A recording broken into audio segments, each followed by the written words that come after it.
What's up, everybody? It is a beautiful Saturday morning here in Ohio. Welcome to the EC Insiders Club group coaching call, you guys. It is 5/5/2018, Saturday morning, bright and early. It's 10 a.m., well, about 10:15 almost here in the great state of Ohio. That's Eastern time. And, man, I hope everybody is doing amazing out there. We're going to get started in a few minutes, guys, but I just wanted to go ahead and jump on here, let everybody know I was here, and, excited to answer some questions today. So, just pull this thing up here. But, anyways, yeah. So, hope everybody's doing well out there this morning. Hope everybody's doing good. What time do you guys normally get up? I usually get up probably about 7. I usually probably wake up about 7. I've been trying to get up earlier, man. I've been trying to get up about 6 so I can get in an hour of exercise and then get my day started in the morning. What about you guys? Are you guys good at getting up early and getting your exercise in or whatever and then getting your day started? I'm not. I tend to end up going to bed too late. Seems like after my family goes to bed, I start feeling like that's prime time to get business stuff done. It's crazy. It's the path to ruin, man. It's the path to ruin. What I really should do is just like about 10 o'clock at night, I should just get on to bed and I'll be good. That's the smart thing to do. But it's not all my fault. You know, for many years, I worked the night shift. For several. I bet I worked the night shift for almost 10 years. Before I was working for myself, I was working the night shift. So old habits die hard. What can you say? But it does take its toll on you, man. I mean, I think it's good to. I think day shift is a beautiful thing. I think the day shift is a beautiful thing. And here I work for myself. I still try to stay up all night for just whatever reason, dumb reasons, thinking I can get stuff done. I end up watching YouTube videos about freaking video games and movie trailers. So I don't know.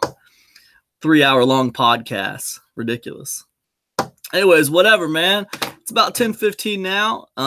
Let's get on into it, man. I got a gang of questions that people have sent me through email and Facebook private messages, and I'm going to answer some of them right here for you guys. And I want to let you know that if you have any questions for me, this is the place. If you want to talk about your personal business and what you need to do personally to get it up and running and making money or get it making more money, you came to the right place, guys. We talk about the Insiders Club. This is probably one of the biggest values that you get for $10.80 a month. In addition to just getting, the products that we put out here on Epic Conversions every single month, you get this group coaching call every month. So it's a really, really good thing. And this is a great place to ask personal questions about your business. Now, if you feel weird asking personal questions about your business and you don't want anybody else to hear the questions, feel free to email me the questions. And I will get them, and I will talk about them right here on the Insiders Club. And I try to not say people's names, and unless you guys tell me it's okay, I won't take people and show them your site and criticize your stuff or whatever in front of everybody. It's not going to be like a roast or anything. You know what I mean? I don't do that.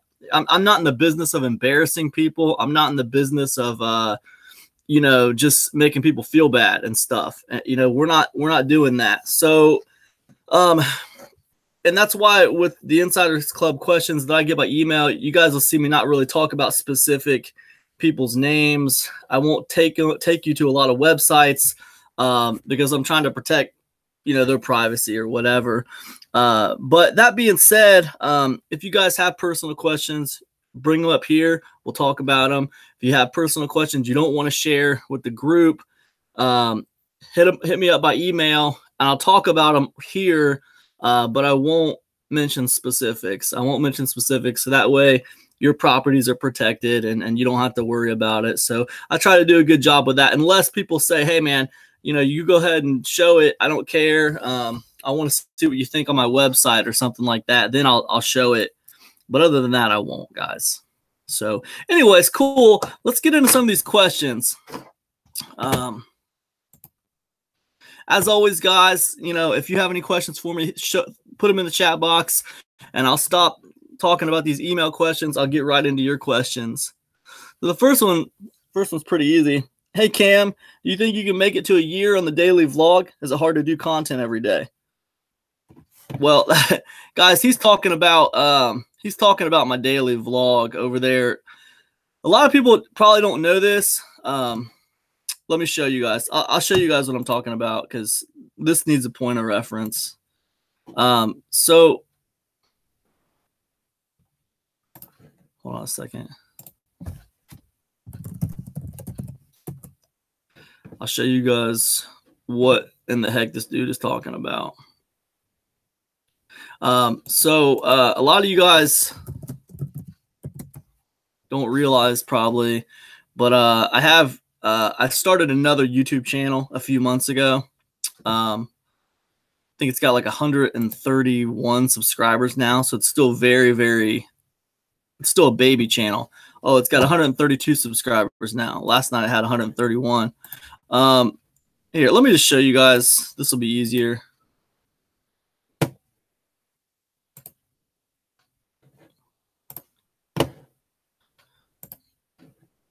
All right. So this is what you're looking at is my new YouTube channel, guys. It's only got 132 subscribers right now, so it's still pretty much a baby channel. I don't get paid for doing this YouTube channel. It's not even eligible to be monetized by YouTube. However, I mean, I could monetize it if I wanted to, like with affiliate marketing, or I could monetize it with like product launching, or like I could monetize it like with a Patreon account or something. But it's just not big enough to do that too. I think that you should have, I think you should probably try to aim for 500 subscribers at least before you try doing something like that. But he's asking me that question. He's asking me that question because the fact that I'm uploading daily content. That's what he's asking me that for. You see, 10 hours ago, I uploaded this Ready Player One audiobook review. One day ago, analytics, boom, boom, boom. I'm uploading daily content over here. So that's why he's asking me that question. Now, let me just switch off the screen share, and I'll tell you guys my thoughts on that. And I guess this is kind of good information because it'll help you decide if that's something you want to do or not, and if it matters.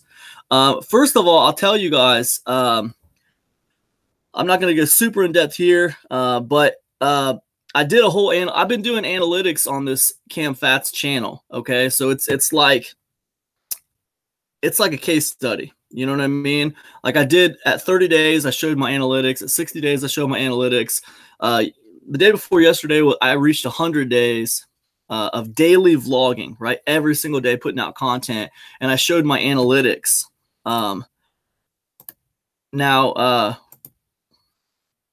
Yeah, so I showed my analytics. And I've been showing my analytics quite a bit for everybody at certain intervals just to show them the growth of the channel. And we talked about it. And so if you're more interested in that, just keep in mind the Cam Fats YouTube channel is an ongoing case study, you guys. It's an ongoing case study. And periodically I talk about the results the channel is getting and how things are going, how I'm growing it, what I'm doing to grow it, what's happening with the channel, strategies I'm using to grow the channel, my thoughts on what's happening.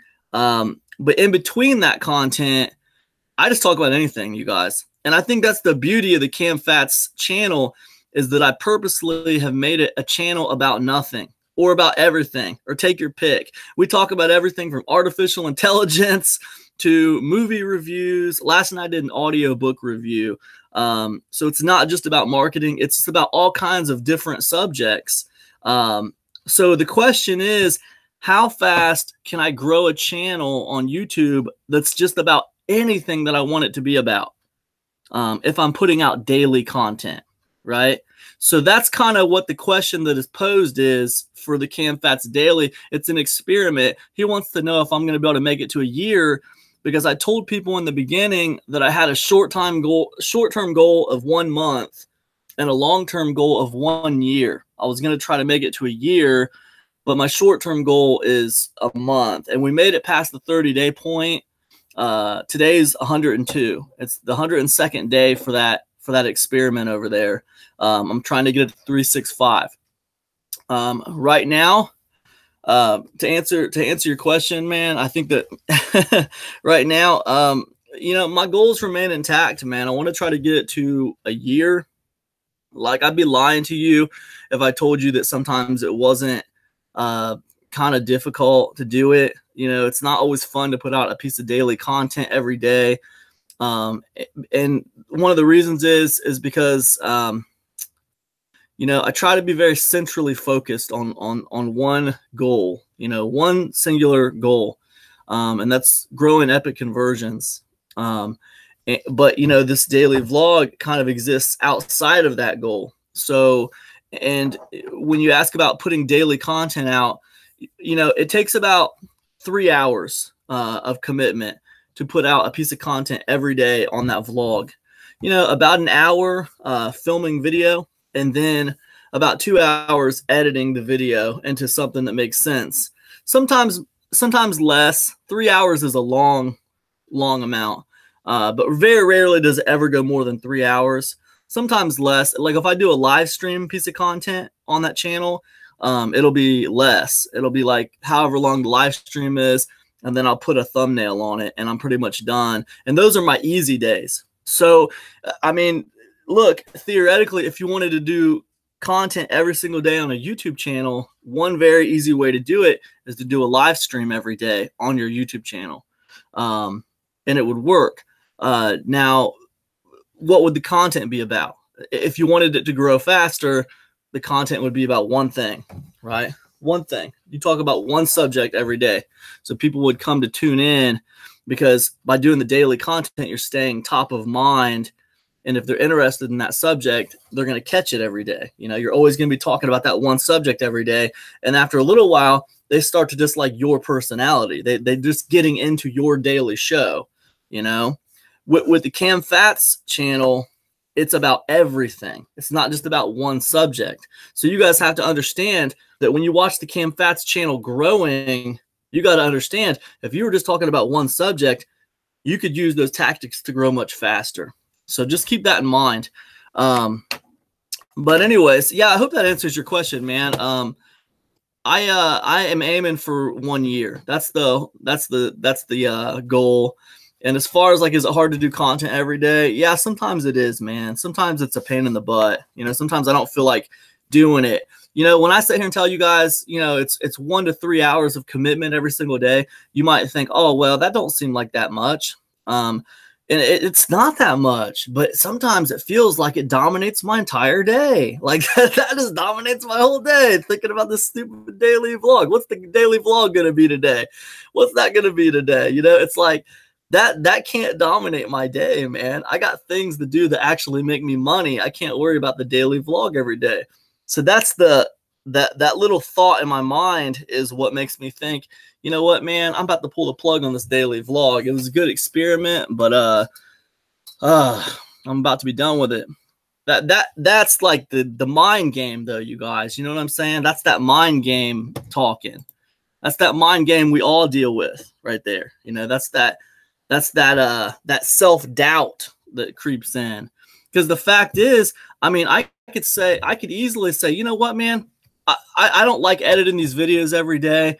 For the next couple weeks, I'm just going to do live streams, and you know what else? I'm just going to plan in advance what these live streams are. So every day I'm going to have a topic and I know what I'm talking about. Boom, boom, boom. And I could do it like that. And I'm going to say, oh, well, I'm going to limit my time to 20 minutes. Right. So then boom, boom, boom. Now my daily content's only going to take me 20 minutes a day. Right. It's not going to take much. Or I could say, hey, you know what, man? I'm tired of dealing with this live vlog this freaking daily vlog every day. I'm going to take a day and I'm going to bust out like about 2 weeks worth of content so I can take 2 weeks off, right? And every day I'll just have the video ready to go. I could do that. So there's a lot of ways I could approach it to get it to 365. Right. So that's the goal, you guys, is get it 365. A lot of you guys might have goals like this. And like the longer you do it, like the harder it seems. And that mind game starts kicking in and you start to feel like you can't get things done or it's too hard or whatever. I don't know what it is, man, but it's like your mind is always trying to get you back to doing nothing.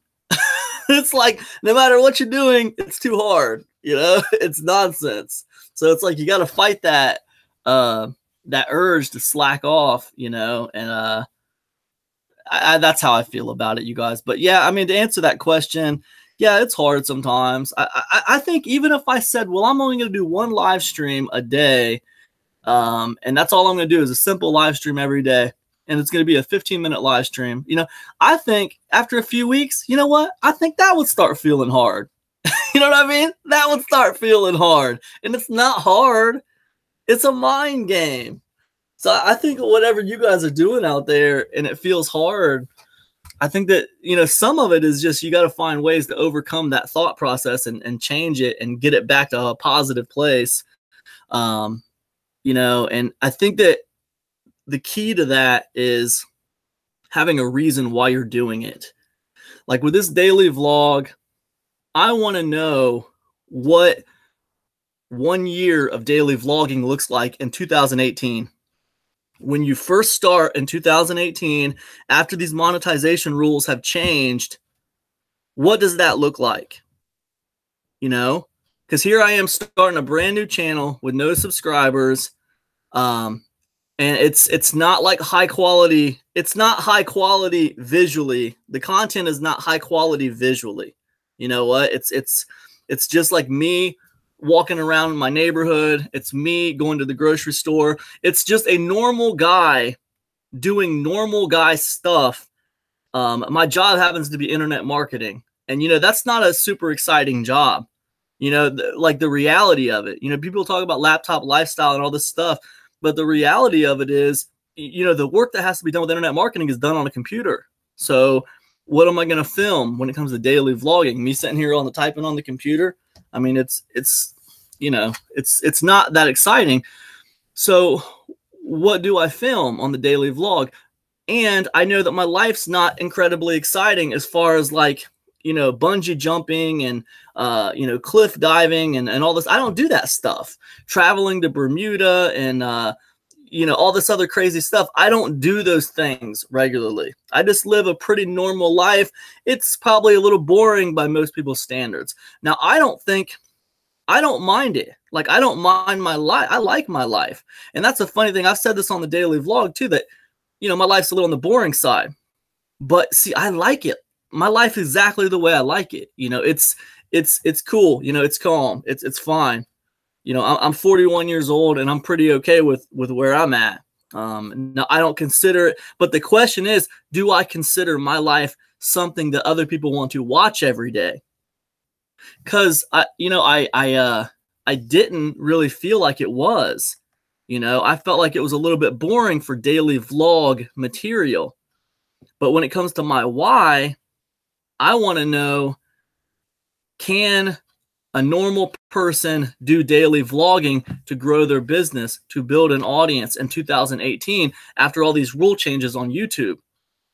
Is it possible to do this? Do I need to do daily vlogging? Can I do it 3 times a week instead? Can I do it once a week? Because when I grew the Zero Fats Returns channel, I was on a once a week schedule. When I grew the NutriBullet Time channel, I was on a once a week schedule. Now I'm going every single day. So I can tell you it's definitely changed in 2018. The rules of YouTube are definitely different. And if you want to know more about that, check out Cam Fats Daily, because that's where we really get into that. But just keep this in mind. Cam Fats channel is a case study. It's a 1-year case study on growing a YouTube channel from nothing. and how good I can get it in a 1 year period, and tactics and strategies that I use during that year. That's what it is. So if you're interested in that, if you're interested in YouTube in general, and I think you all should be, it's a free television show on the internet. I mean, you know, if you entertain the idea of starting your own business, you should definitely entertain the idea of starting a television show, even if it's just you looking at a camera and talking every day or every week, once a week, about your feelings about this or whatever. I think it's important. Anyways, wow, I spent a long time on that question. Sorry, guys. But yeah, it's a topic that's on my mind because it's you know, I do it every day. So I was happy to answer that one. That's a good question, man. And I wouldn't lie to you guys about it. I'm not going to sit here and tell you it's easy when it's not always easy. Sometimes it's a pain in the butt, man. And I do think it's a mental game there. It's a mental game going on that we all got to overcome. So I just started posting the launch graphic and all the JV groups I have joined. Hold on, guys. I just want to highlight this question out so I don't come back.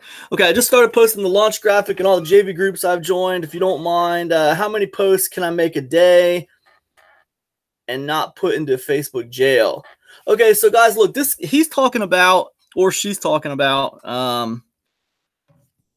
she's talking about affiliate recruitment here, you guys. This question is about affiliate recruitment. So like when you do affiliate recruitment, when you're trying to launch a product and you're trying to get affiliate support, you're trying to get people to promote your launch. Okay, one of the things you can do is there's JV launch groups on Facebook. Let me show you. I'm going to show you guys. Let me get some pulled up here and I will show you. I should have probably had this pulled up to begin with. I knew I was answering this question. Okay, so hold on. Let me just you gotta get your crap together. All right.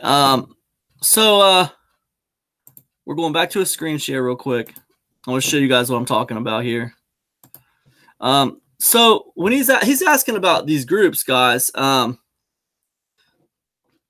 right, so JV launch groups.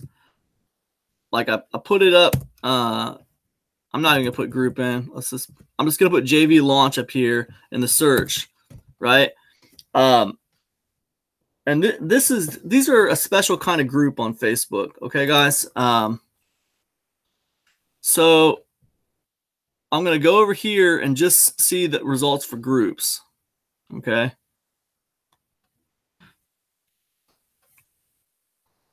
Okay. Now look, jvlaunch.biz, JV launches and promos, JV Zoo Warrior Plus, product launch, JV launch calendar. And if you notice something else about all these groups you're seeing, if you notice, I'm a big fan of a lot of these groups. Joined. I'm joined all these groups. Why am I a member of all these groups? JV launch calendar. Okay, so if we go into one of these groups, what you're gonna see,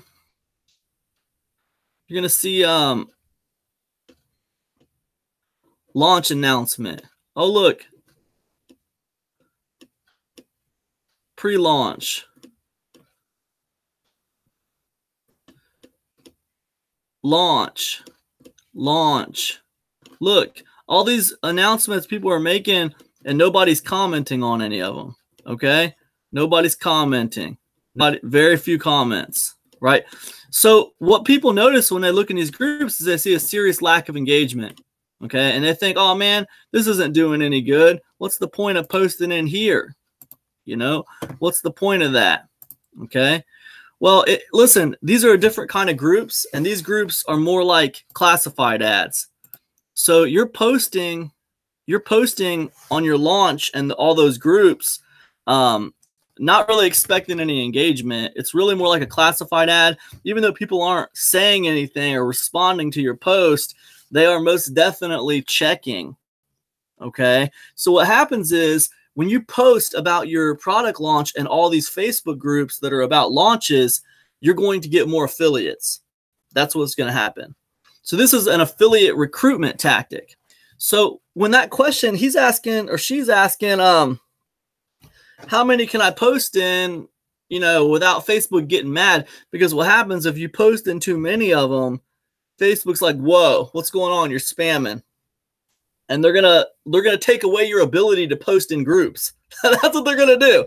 They're gonna take it away temporarily. Like the first time they might take it away for like 4 hours.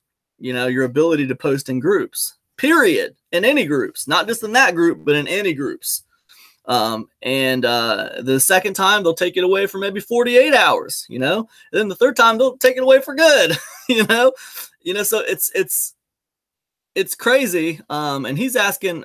And they call that Facebook jail. When they take it away for a certain amount of time, they call it Facebook jail. And they can do this to any action on Facebook.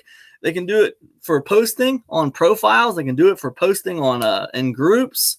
They can do it for a few different things. So look, now that we know we're going to get more affiliates if we post about our launch details in these groups, and they're like classified ads. The next the common idea now is you want to post in all these things, right? Man, I got like 100, 200 of these groups I want to post in. All right. So logically, now you want to try to do this as fast as possible, right? The problem is when you try to go really fast, like you get like this cut and paste message.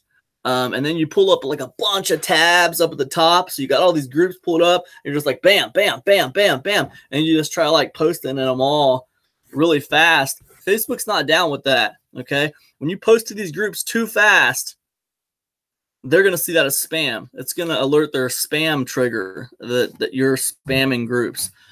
What I found, to answer his question, I just wanted to give you some context of what he's talking about.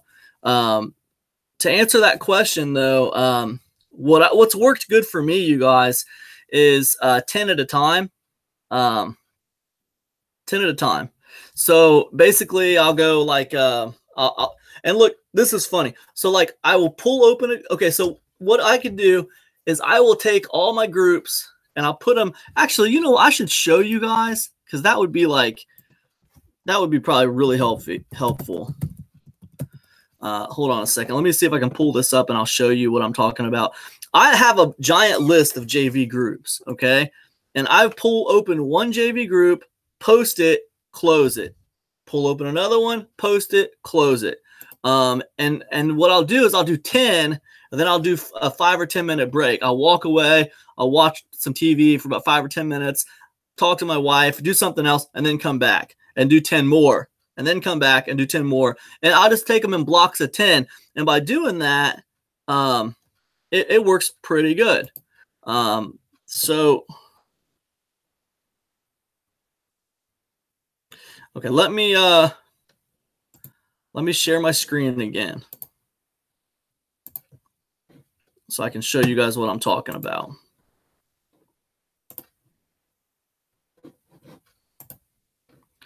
Okay, so here's a simple Google Sheets document, right? And you'll see all these freaking JV groups, right? And they all got links, right? So what I'll do,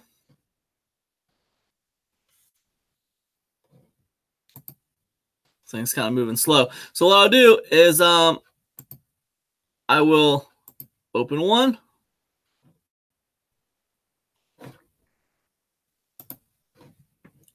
And when I get there, I'm going to post my launch details. I'm going to close it. And then I'm going to go to the next one. And I'm going to open that one. Post my launch details, close it, go to the next one. Open that one, post my launch details, close it, go to the next one. Usually you can get away with about 10 of those, okay? And then I'll highlight these 10 yellow. And then I'll go take a 5 or 10 minute break. And then I'll come back and I'll do the next 10. Now you might think, oh my God, dude, that is so freaking tedious. I do not feel like doing that. That is ridiculous. And if you feel that way, hey, look, man, I understand. You're right. It does feel tedious, and it is tedious, and it is a pain in the butt. However, I've done it both ways, okay? I've been put in Facebook jail for going too fast. That doesn't work out for me. It doesn't help me. I've not posted to those JV groups, and there's definitely a markedly less amount of JVs who know about your launch and who support you if you don't post to those groups. So that doesn't work for me. And then there's actually just doing the work and doing it, and you'll make more money. That's the bottom line.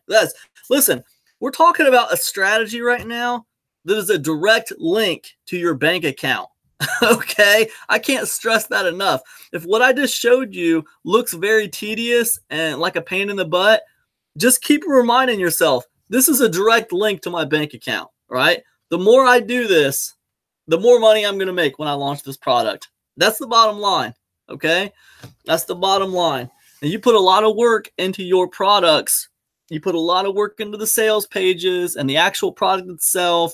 You put a lot of work into the funnel, and now you're moving on into recruiting affiliates and getting ready to launch this thing. And if you want to be paid back for all your hard work, this takes strategy too. You have to do things in the right way. So, you know, it's worth your time to do it. But to answer that question, I would say about 10 at a time, and then take a 5 to 10 minute break, then come back and do 10 more. That usually works for me. I don't think I've ever been put in Facebook jail when I did it like that. So, you know, and if you do get put in Facebook jail doing it at that rate, then, you know, either reduce it to 7, or, you know, I would say probably, I would say reduce it to 7 or 8, and maybe up your break amount, like up it to, like, you know, 15 to 20 minutes or something, which is ridiculous. Even sitting here saying that is ridiculous. Because if you want to post them like 100 or 200 of those things, I mean, my God, you know how long that takes? It's basically an all-day job, you know, posting to like 200 of those groups, you know, freaking having to go 10 at a time and then taking a 5 or 10 minute break in between. Oh my God, dude, it is so annoying. I'm not going to sit here and tell you it's not annoying, because it is. But I'm also going to sit here and tell you, you will make more money if you do it. Bottom line. So, Dale Walker, what's up, man? Dale asks, how good a quality affiliates do you get by posting to these JV Zoo groups? Well, they're not JV Zoo groups. They're just JV groups. But I know what you're saying. Yeah, so it varies. It varies, Dale. It varies, Dale. It varies, you know. I've gotten I'll give you an example. I have gotten I've gotten oh, what's his name? EBR. You guys know EB Rose? He was the he was one of the founders of JV Zoo. Right? I've gotten him to affiliate with me before from posting in those groups. So it varies. It varies. You'll get some good ones, some bad ones. It's like posting a classified ad, Dale. It's like posting a classified ad. You don't know who's going to answer the call. But if you put the pieces in place, you might get some good ones, you know? It's like posting a classified, man. So you could get some really good ones. You know, you get someone like EBR to promote for you, then everybody smells the money train and they're all jumping on board. Okay? Everybody's jumping on board.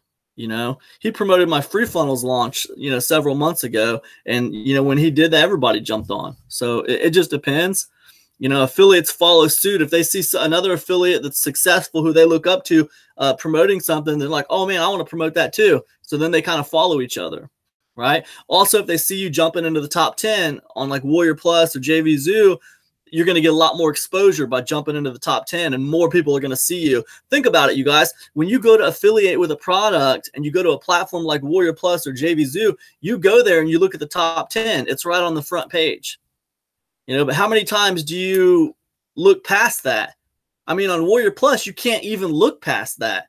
You can't see who's the number 11 product of the day, who's the number 12 product of the day. You can either look at the top 10, or you can look at like the order of release.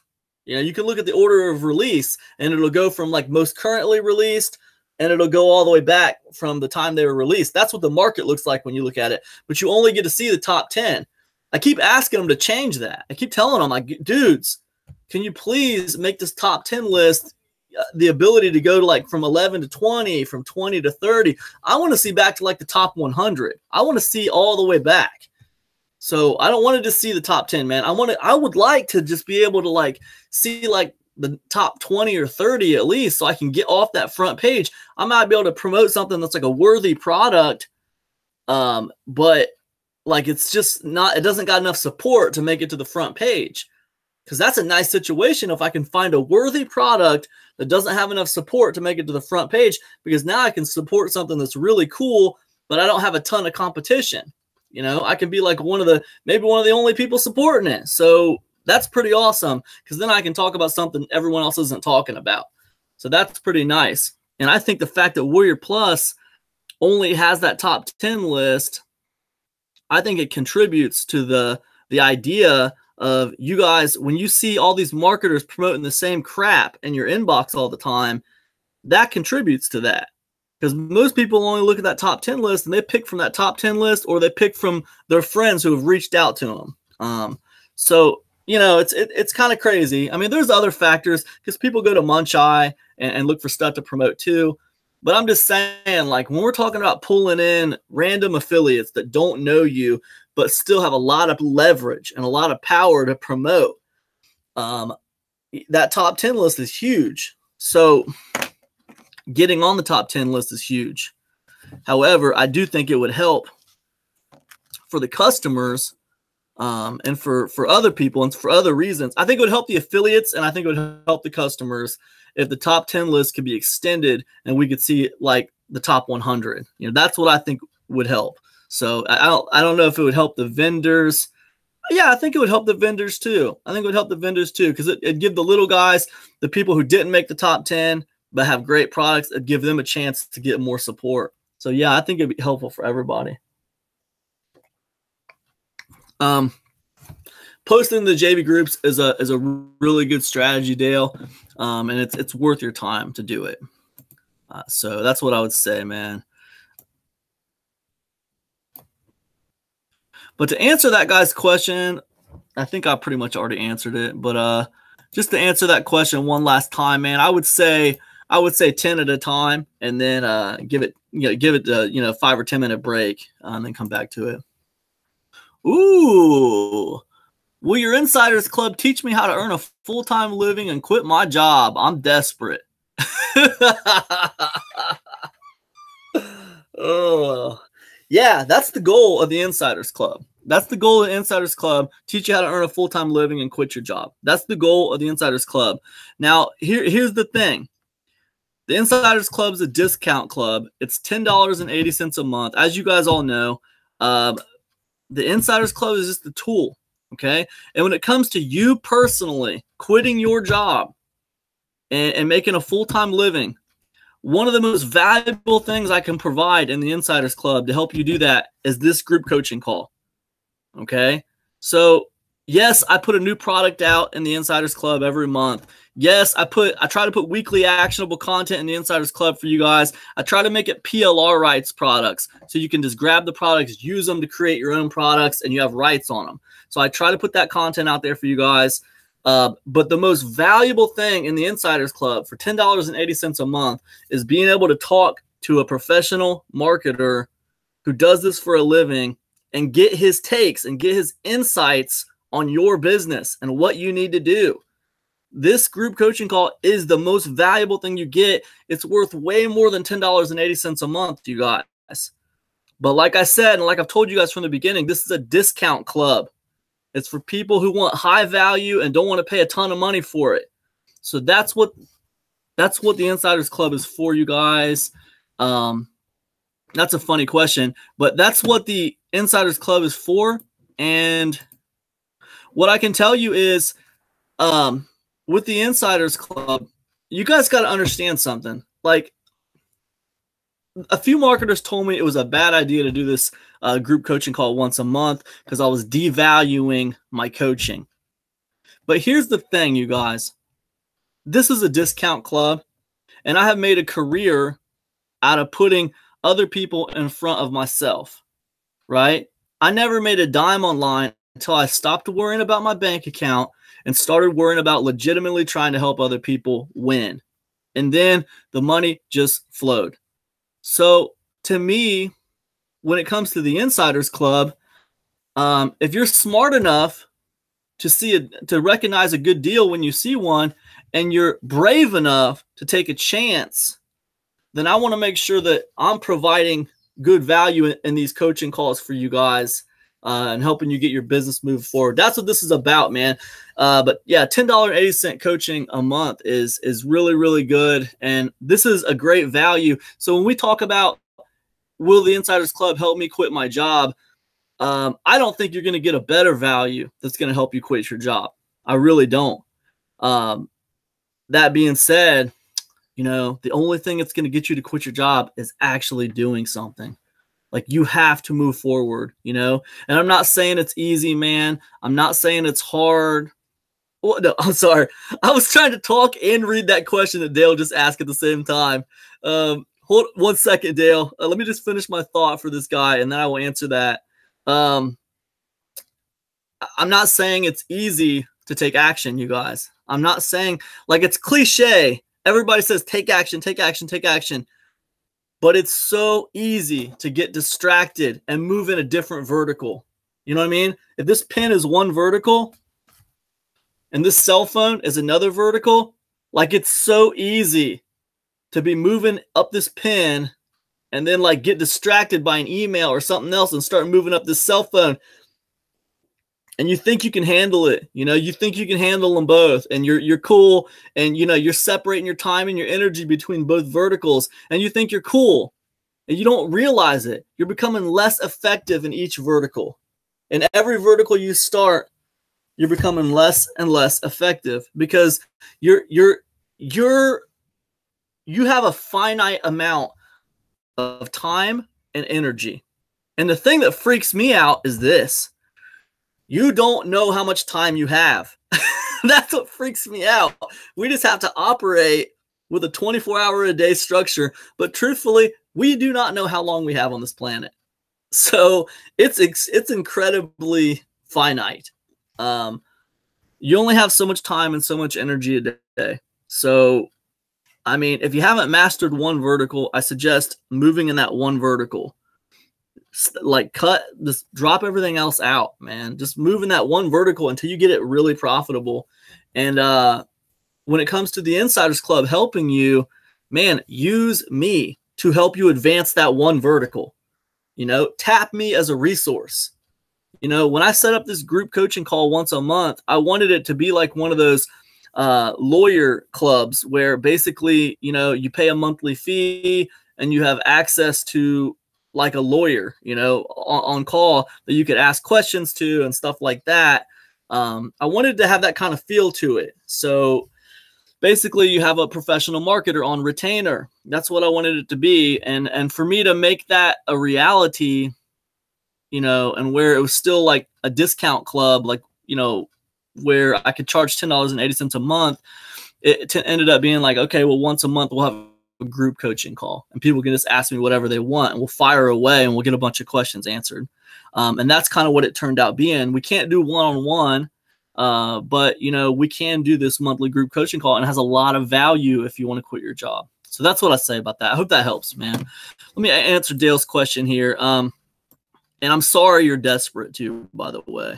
I'm sorry you're desperate. I know what it's like to be broke. I know what it's like, man, I can't believe I did that.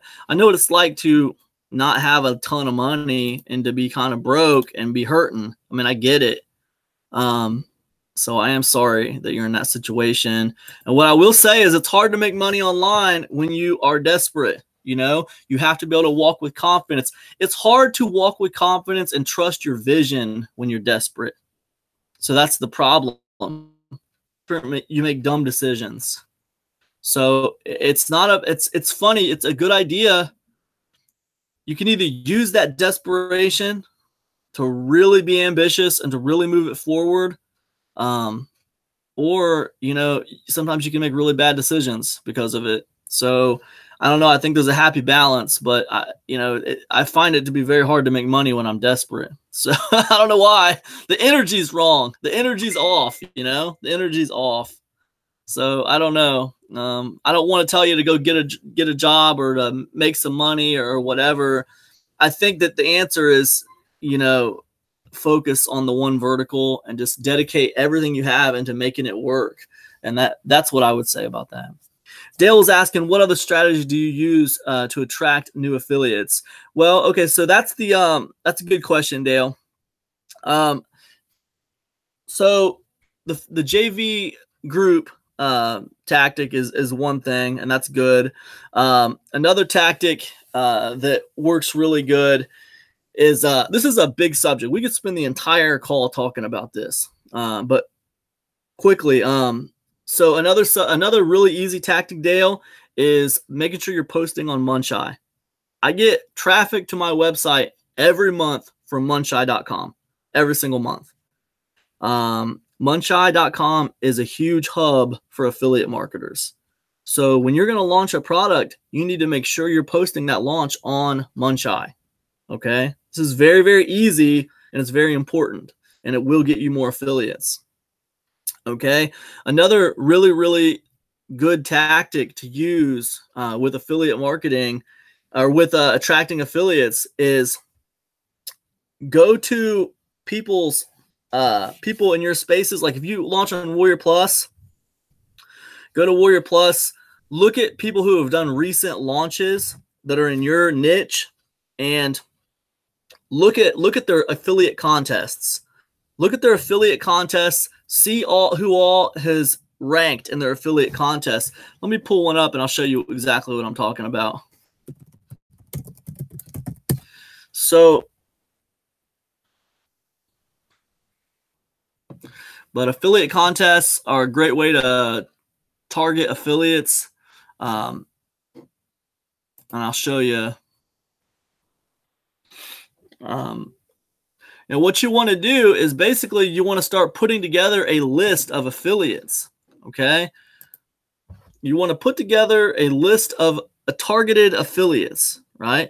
And usually you can acquire this list by checking other people's affiliate contests, because it's one thing that everyone who is ranked on that leaderboard knows how to sell stuff.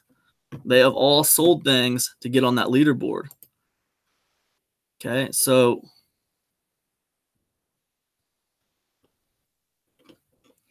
just trying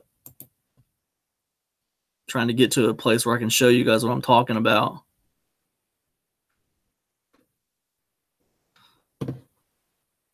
Oh, well, it'd probably help if I shared my screen with you, actually.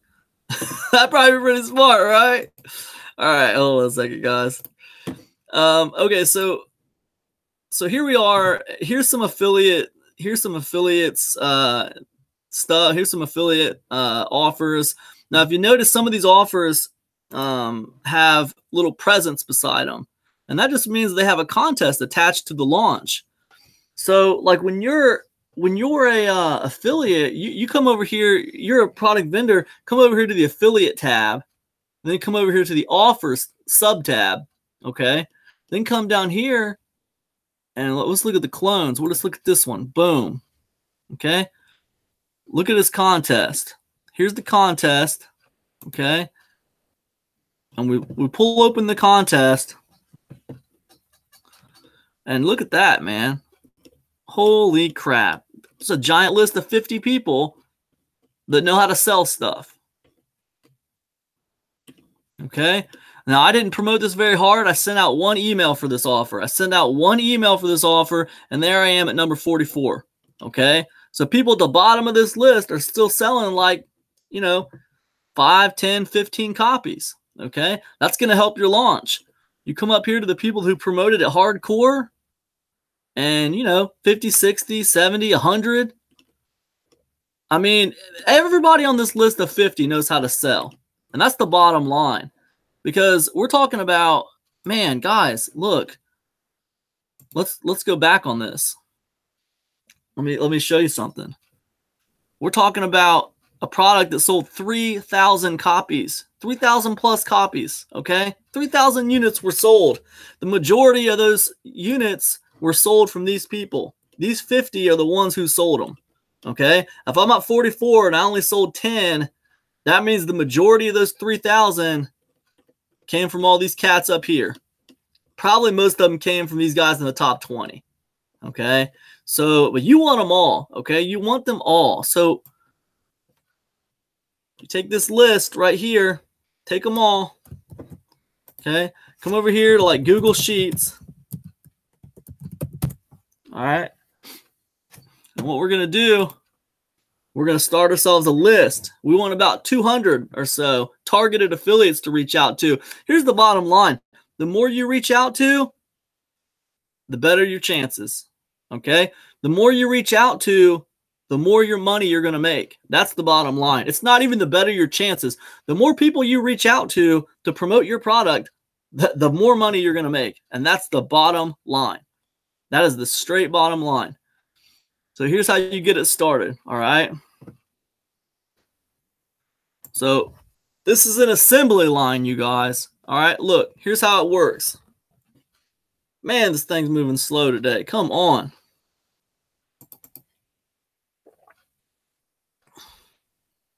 All right. I'm going to cut and paste all these people in here.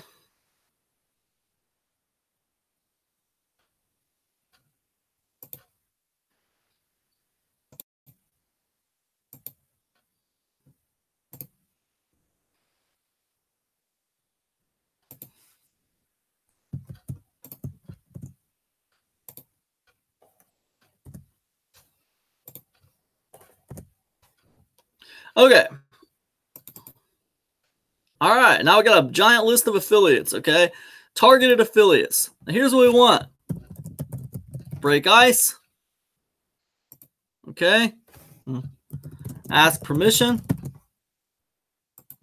Okay.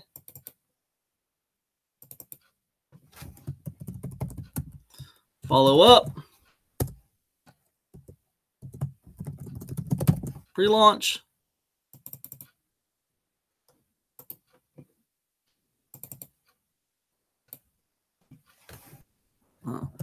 Check in. All right.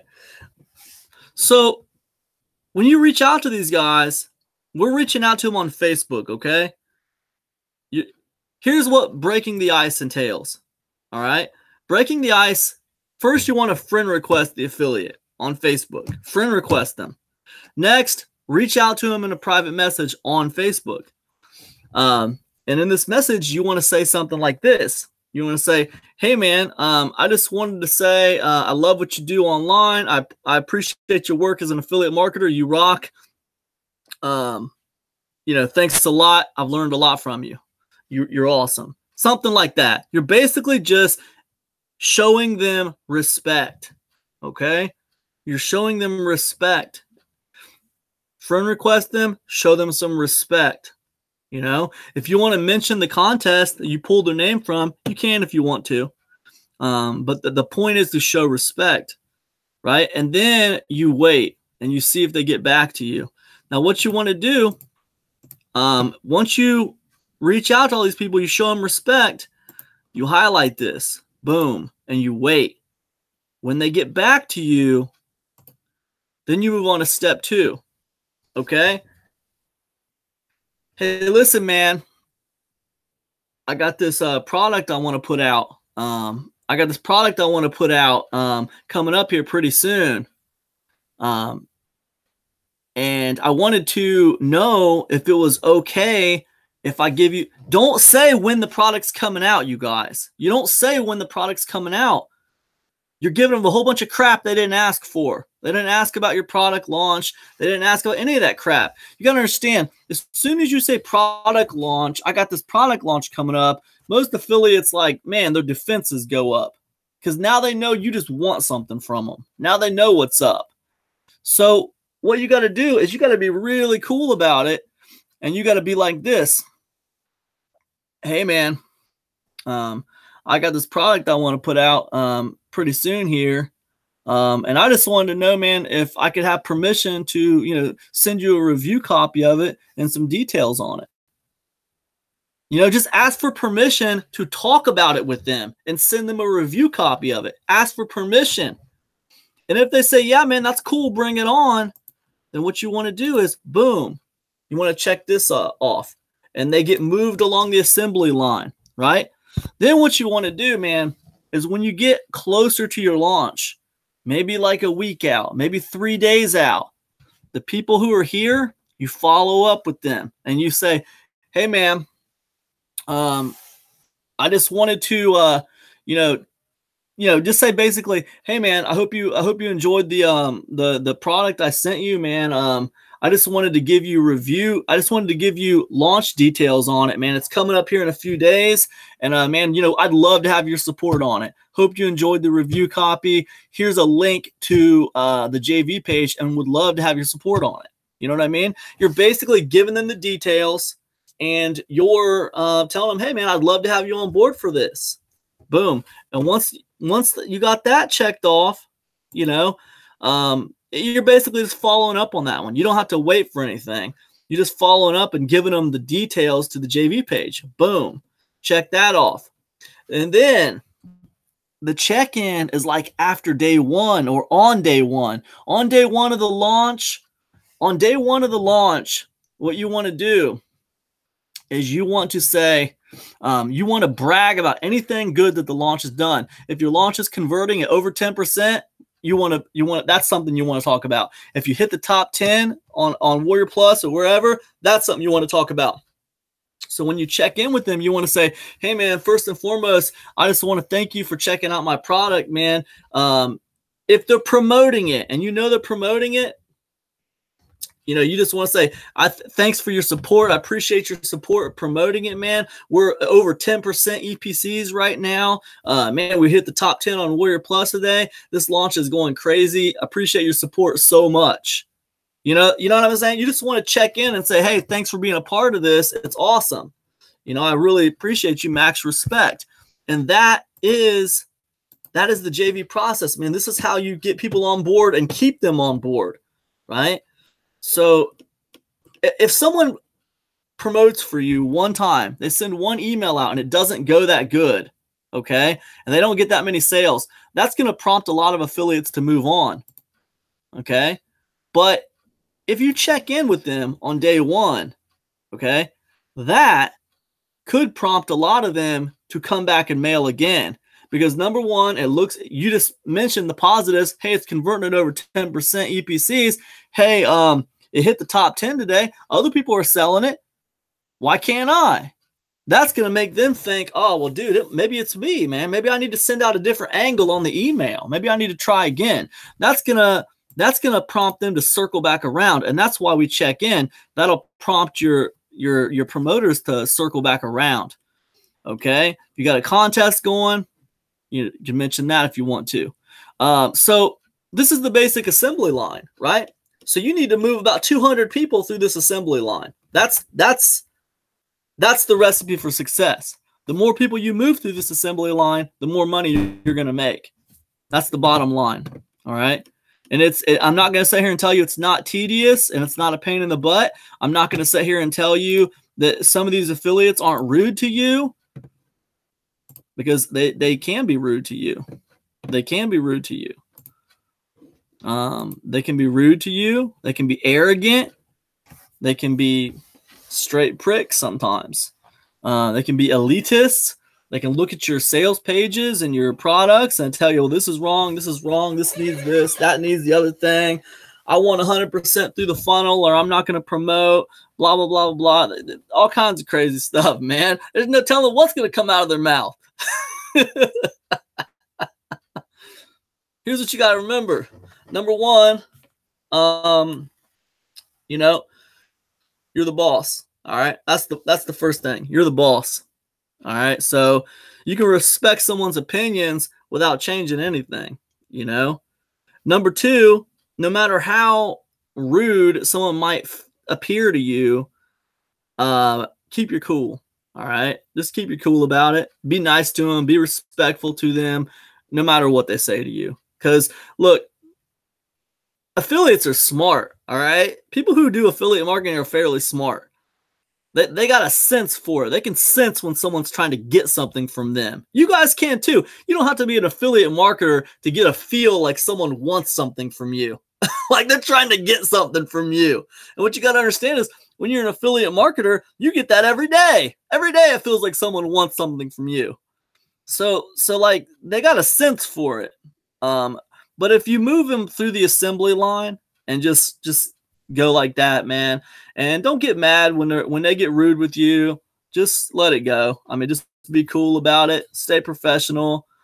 If they, like, you know, like when you send out a breaking the ice message, right? And then they get back with you and say, "Oh, hey, thanks, man, appreciate that." And then you come back at them with, "Hey, man, I got this launch thing coming up, man. I was just wondering if it'd be cool for me to get you a review copy and send you some details on it." Like they might say something back to you like, "My God, at least take me out to dinner first." Or something like that. You know, they can say something really, really off color like that. You know what I'm saying? That, you know, whatever. You know what I'm saying? And if someone says something like that to you, then you just be like, "Hey, I'm sorry, man. I wasn't trying to offend you. You know, I'm just a businessman like you, man. I'm just trying to move my business forward like everybody else. And I just really respect what you do. And I'd love to have you as part of what I'm doing. So, you know, that's all I'm trying to do, man. But I didn't mean to offend you, you know, and that's it. So you can just turn that off-color remark into more building of that relationship a little bit, you know. But don't make the mistake of being offended by something they say and like burning that bridge for no reason. See, and I speak from experience with that, you guys, because, you know, I'm the kind of dude, like, I can be kind of prideful sometimes. And I like to be treated a certain way. And when like someone talks to me in a certain kind of way and I don't appreciate it, like I'll like kind of let them know, "Dude, I don't appreciate that, how you're talking to me right now." Like, and that hasn't always served me very well. So I speak from experience. It's not always the smart thing to just speak your mind about how you feel. You know, no one wants to be talked to with disrespect. But what we have to keep in perspective is you're reaching out to them. You reached out to them with an agenda from day one. The first time you broke the ice with them, you did it with a freaking agenda. Okay. So you can't be mad at them for coming at you any kind of which way. Can't be mad at them about it. Can't hate on them about it. It's just business. And at the end of the day, you got a good product. At the end of the day, you'd like to have them promote. And at the end of the day, you're going to pay them a healthy amount of commission to promote. And it's going to be a good situation for them at the end of the day. But it's up to them if they want to promote or not. So anyways, I hope that makes sense, Dale. I hope that answers your question, man. Some other things that are good for affiliate recruitment strategies are Facebook events. Go to Facebook, do an event on Facebook about your launch. And then invite all your friends, right? Because what that's going to do is that's going to get everybody seeing eyes on your product launch, right? All your Facebook friends are going to be invited to this launch event. And that's going to kind of get the idea of it circulating around.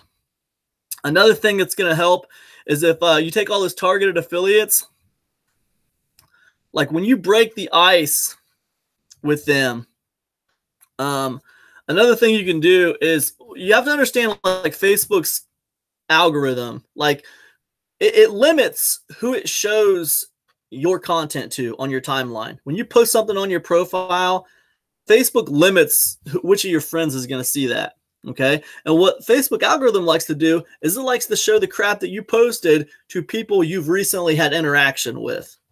So if you've recently talked to a bunch of people by private message, guess what? Now's a great time to drop a message on your Facebook profile about your launch, right? And I wouldn't say drop a message like, "Hey, my launch is on this day, and my launch is on this day, and here's the details, and blah, blah, blah, blah, blah." No, what I recommend is, you know, you reaching out to all those affiliates and just shooting the crap with them by private message just like being like, hey, what's up? And not mentioning anything about your launch coming up.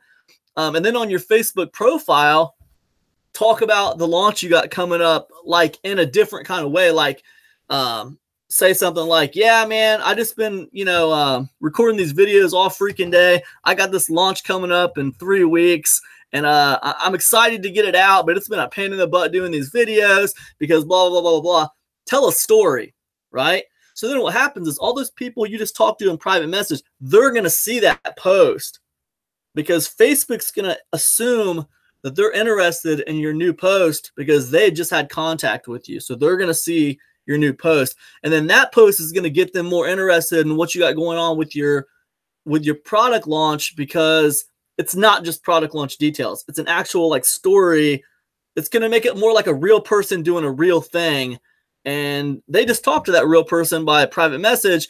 And it's going to get them more interested and maybe being interested in the launch. Then they might reach out to you and be like, hey, man, can you give me some details on your launch, man? What's going on with it? What is it? What's it about?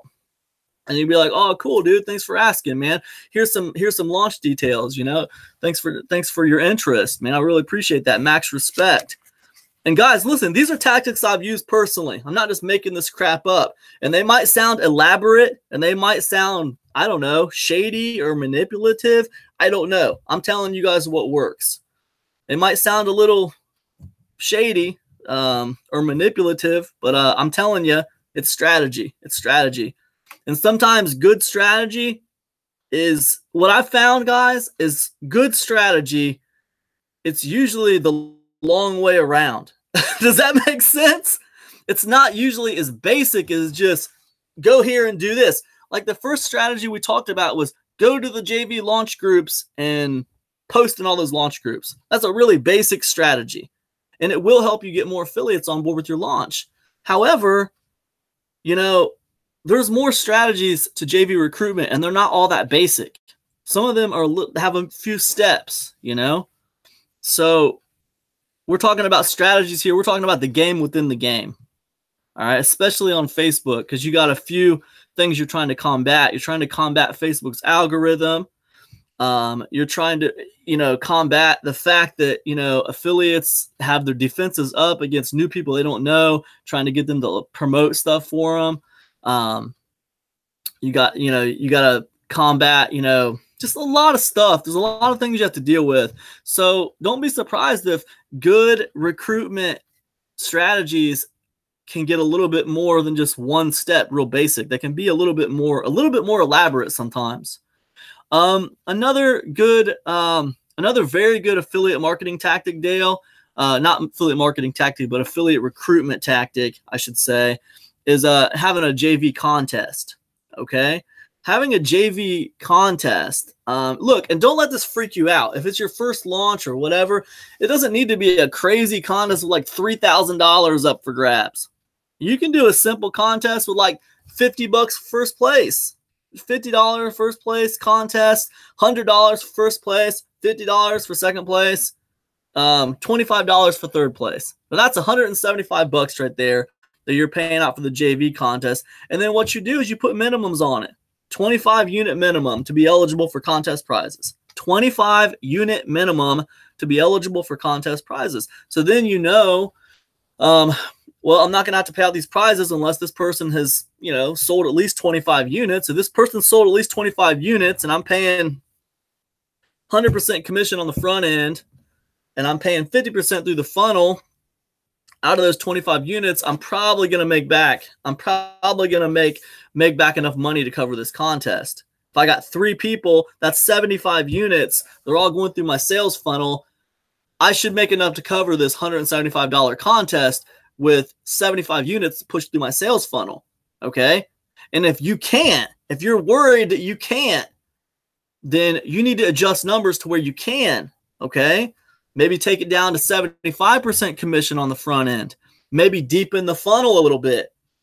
Your funnel and your launch needs to be able to cover the contest. If it doesn't, it can't, then you need to adjust the numbers until it does. Okay.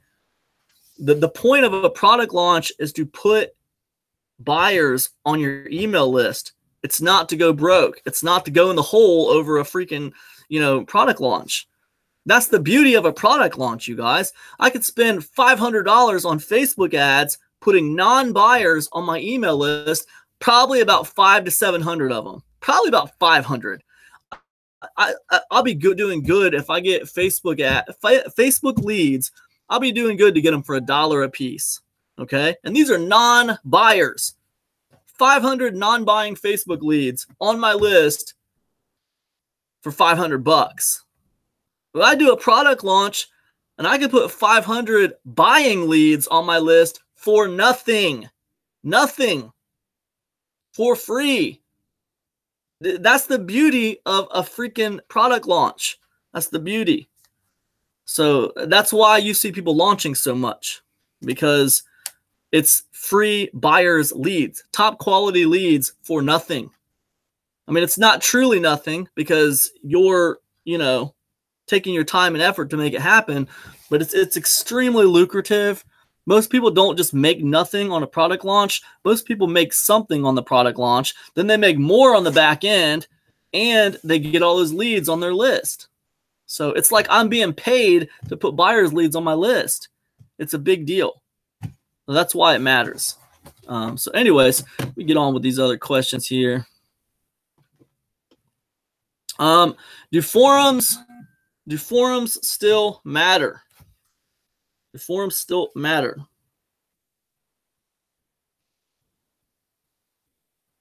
Okay. Do forums still matter? Okay. Feels like they are outdated these days to me, and maybe it's a waste of my time to mess with them. So where should I be instead? Don't say Facebook. I hate Facebook.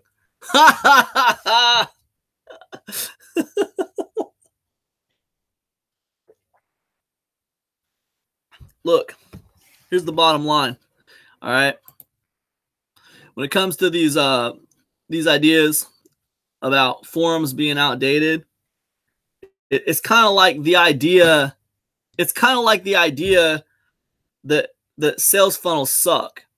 People say, "Oh, I hate sales funnels." Man, why do you got this stupid sales funnel, this deep sales funnel? I'm okay if you just, you try to offer me like one thing or something. It's not a big deal. But when I buy the thing on the front end, and then like you try to offer me like 8 zillion things and I can't get out of your sales funnel, like that sucks. I hate that. Shady marketers do that. Like the people that say things like that, like they are a minority, like, right? Because here's the bottom line. The more products I put in my sales funnel, the more money I make. That's the bottom line. Right now, my favorite sales funnel has a product on the front end and 6 products through the funnel. And that pretty much doubles my revenue from what the front end would make by itself. Doubles it. Okay, so there's that. Okay, and I know you asked about forums. You didn't ask about sales funnels, but I'm making an example. It's the minority opinion is vocal. But there's lots of people who do like the sales funnel. Okay, so we take that idea and let's move over to forums now. Okay, here is the bottom line. It doesn't matter what you think looks outdated. It doesn't matter, what your perception is. Here's the truth. Wherever you have a group of people, a bunch of people that talk about one subject, and they're all interested in the same subject, and they're all hanging out there talking about it, that's money. There's money there, okay? Either like you audience build there, or you do direct sales there. There's money to be made. Wherever you have a large group of people that are all talking about the same subject, there's money to be made. It doesn't matter what your perception of a forum is. Just because a forum looks outdated, this forum looks too 2002 to me. This forum looks 2002. Maybe it is. Who cares? I don't know. Here's what I know. Wherever I find a large group of people who care about one thing, I can make money. And that's the bottom line. It doesn't matter how outdated the forum feels to you. It doesn't matter, what it looks like. What matters is, are there people going there every day? Do you see people commenting in that forum every single day? Are there people hanging out there every day? Because if you see that, then that forum still matters. It's not the forum, it's the group of people that hang out at the forum. That's what matters. So this idea, this concept of these things don't matter anymore. It's like, where do they spring from? They spring from this idea that, hey, this has been around a long time. Now there's something newer out. Now there's something shinier out. And I'm telling you, these are just like perceptions that are wrong. They're wrong perceptions. Is Facebook where the conversation's at now versus in a forum? For some people it is. Some people hang out on Facebook. I hang out on Facebook. I don't really hang out in forums. But I happen to know right now we could take this group. Okay, look, you know what? Matter of fact, let's do it, guys. I'm gonna show you. I mean, look, I don't hang out on forums. I really don't. So, but like, because I don't hang out on forums, and I'm guessing this guy who asked me this question, he doesn't hang out on forums either. So because he doesn't hang out on forums, he assumes that forums don't matter anymore. The conversation's not happening in forums anymore. But if I come over to Google here and I type in, digital marketing forum, right? And I pull up the Warrior Forum. Oh, man, the Warrior Forum's dead. The Warrior Forum doesn't matter. Oh, that's interesting, right? Look, there's Quora. What are the best community forum sites to learn something? Digital marketing conference. Digital marketing forum. Okay, I want to see, though. You know what I'm saying? I want to see. Prove to me it still matters, okay? If I go to digital marketing conference, some of these forums, they don't let you see the forum unless you're signed up. I'm going to go back. So see, I don't hang out on forums. So let's go to this Quora question. I'm trying to not go to Warrior Forum. I'm trying not to go to Warrior Forum because I want to. Oh my God, you guys. This is funny, man. Look at that. 5 answers. Let's Forum, Black Hat World. Let me tell you something. This is a central hub for marketing. This is probably bigger than the Warrior Forum. The problem is that the environment is toxic. There are no action takers on Black Hat World. People want everything for free. They get everything for free. They don't understand, man. There's a struggle to it. There's a ritual to it. To making your business successful, you have to be willing to invest in your business. You have to be willing to pay the price, right? Sometimes the price is time. Sometimes the price is money. But you have to be willing to pay whatever it takes to get to the next level. And the people at Black Hat World don't understand that. They're too busy ripping people off. And I know this from experience because I hung out in there for a little while and I was trying to get to the bottom of people pirating my stuff. And it was just a toxic environment, man. I don't recommend hanging out in that forum. I'll tell you that. There's okay, good old Wicked Fire and Digital Point. So let's look at Wicked Fire. This is another forum I've actually spent some time in. And as we can see, so we got a post right here, 5/3. It's 2 days ago. Okay. Where's all the new stuff? This was yesterday. Hosting and domains. 5/3. I want to know where the posts are from today, That's the thing. And I look at this and I think, well, where's all the posts for today? I know it's 11:30, but see, that's what I'm saying about forums. You want to make sure you're in forums that are mattering. I mean, it's cool that someone posted 2 days ago, but I want to see the forums where people are posting today. Like, so if I go to Warrior Forum, this is something is a big joke for a lot of people. You hear everybody saying, oh, the Warrior Forum's dead. You know, the Warrior Forum doesn't matter anymore. I mean, if there's people there and they're talking, then it does matter. It still matters. And it doesn't matter if it's a forum, it doesn't matter if it's a blog, it doesn't matter where it's at. I mean, if there's people talking,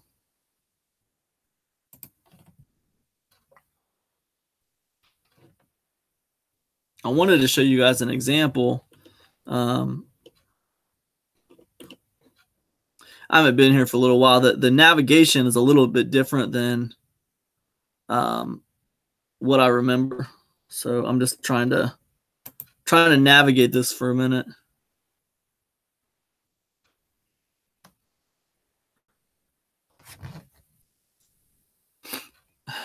Threads voted best by the Warrior. I just want to see like the I want to see the basic.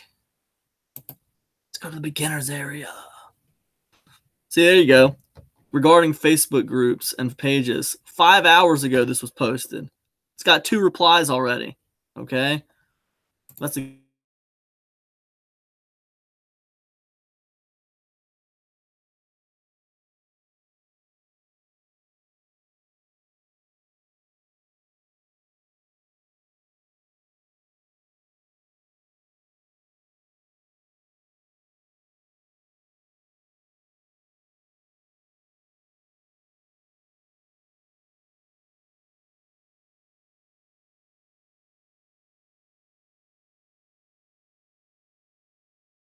let's look at this one. 3 hours ago. So, I mean, you know, there's still people here. You know, I'm having trouble navigating this. This was posted a week ago. It's got 39 replies.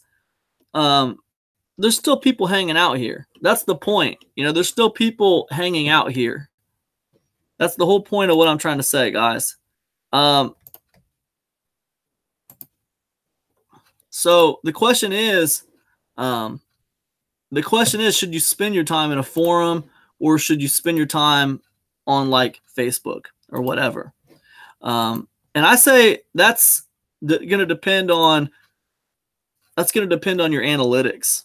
Okay. That's going to depend on your analytics, man. That's going to depend on what is working for you. You know what I mean?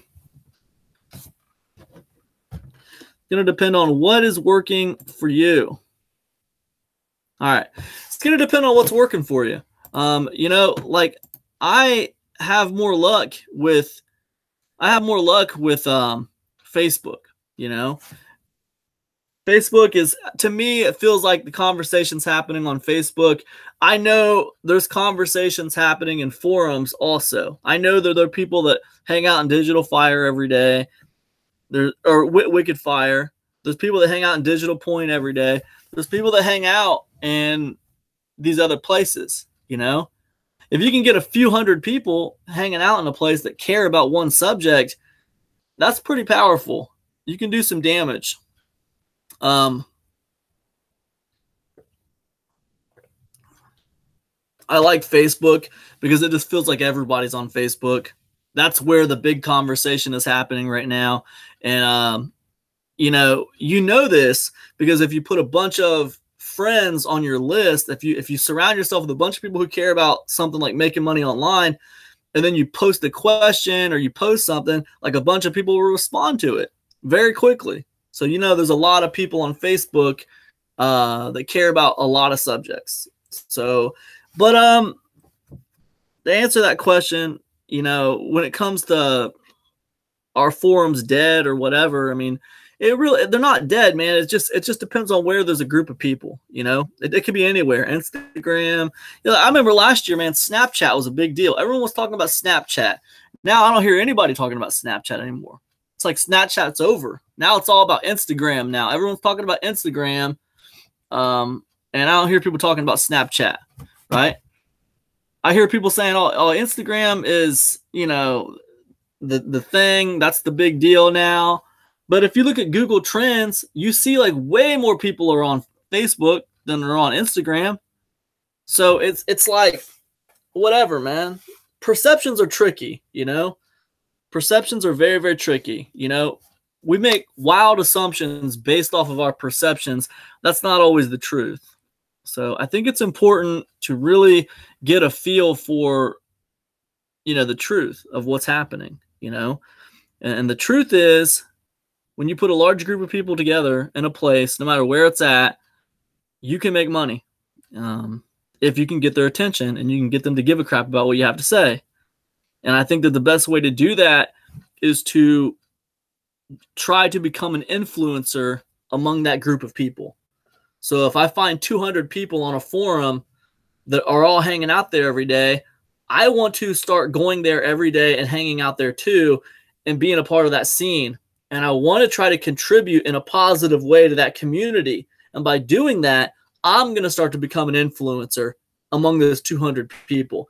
And then those people are going to filter onto my email list, and I'm going to be a bigger influencer. And that's how I'm going to make money, because most transactions, most financial transactions happen by email. Okay. So the goal in that forum, or the goal on Facebook for me, really isn't necessarily to make direct sales from that platform. It's to put them on my email list, because I know they're going to spend money. You know, there's a much higher percentage of them spending money by email than in that place, right? Because the conversation's too busy. All right. If I'm hanging out in a forum every day, like, there's a lot of people contributing to that conversation, you know, and you don't see a lot of buying decisions being made there.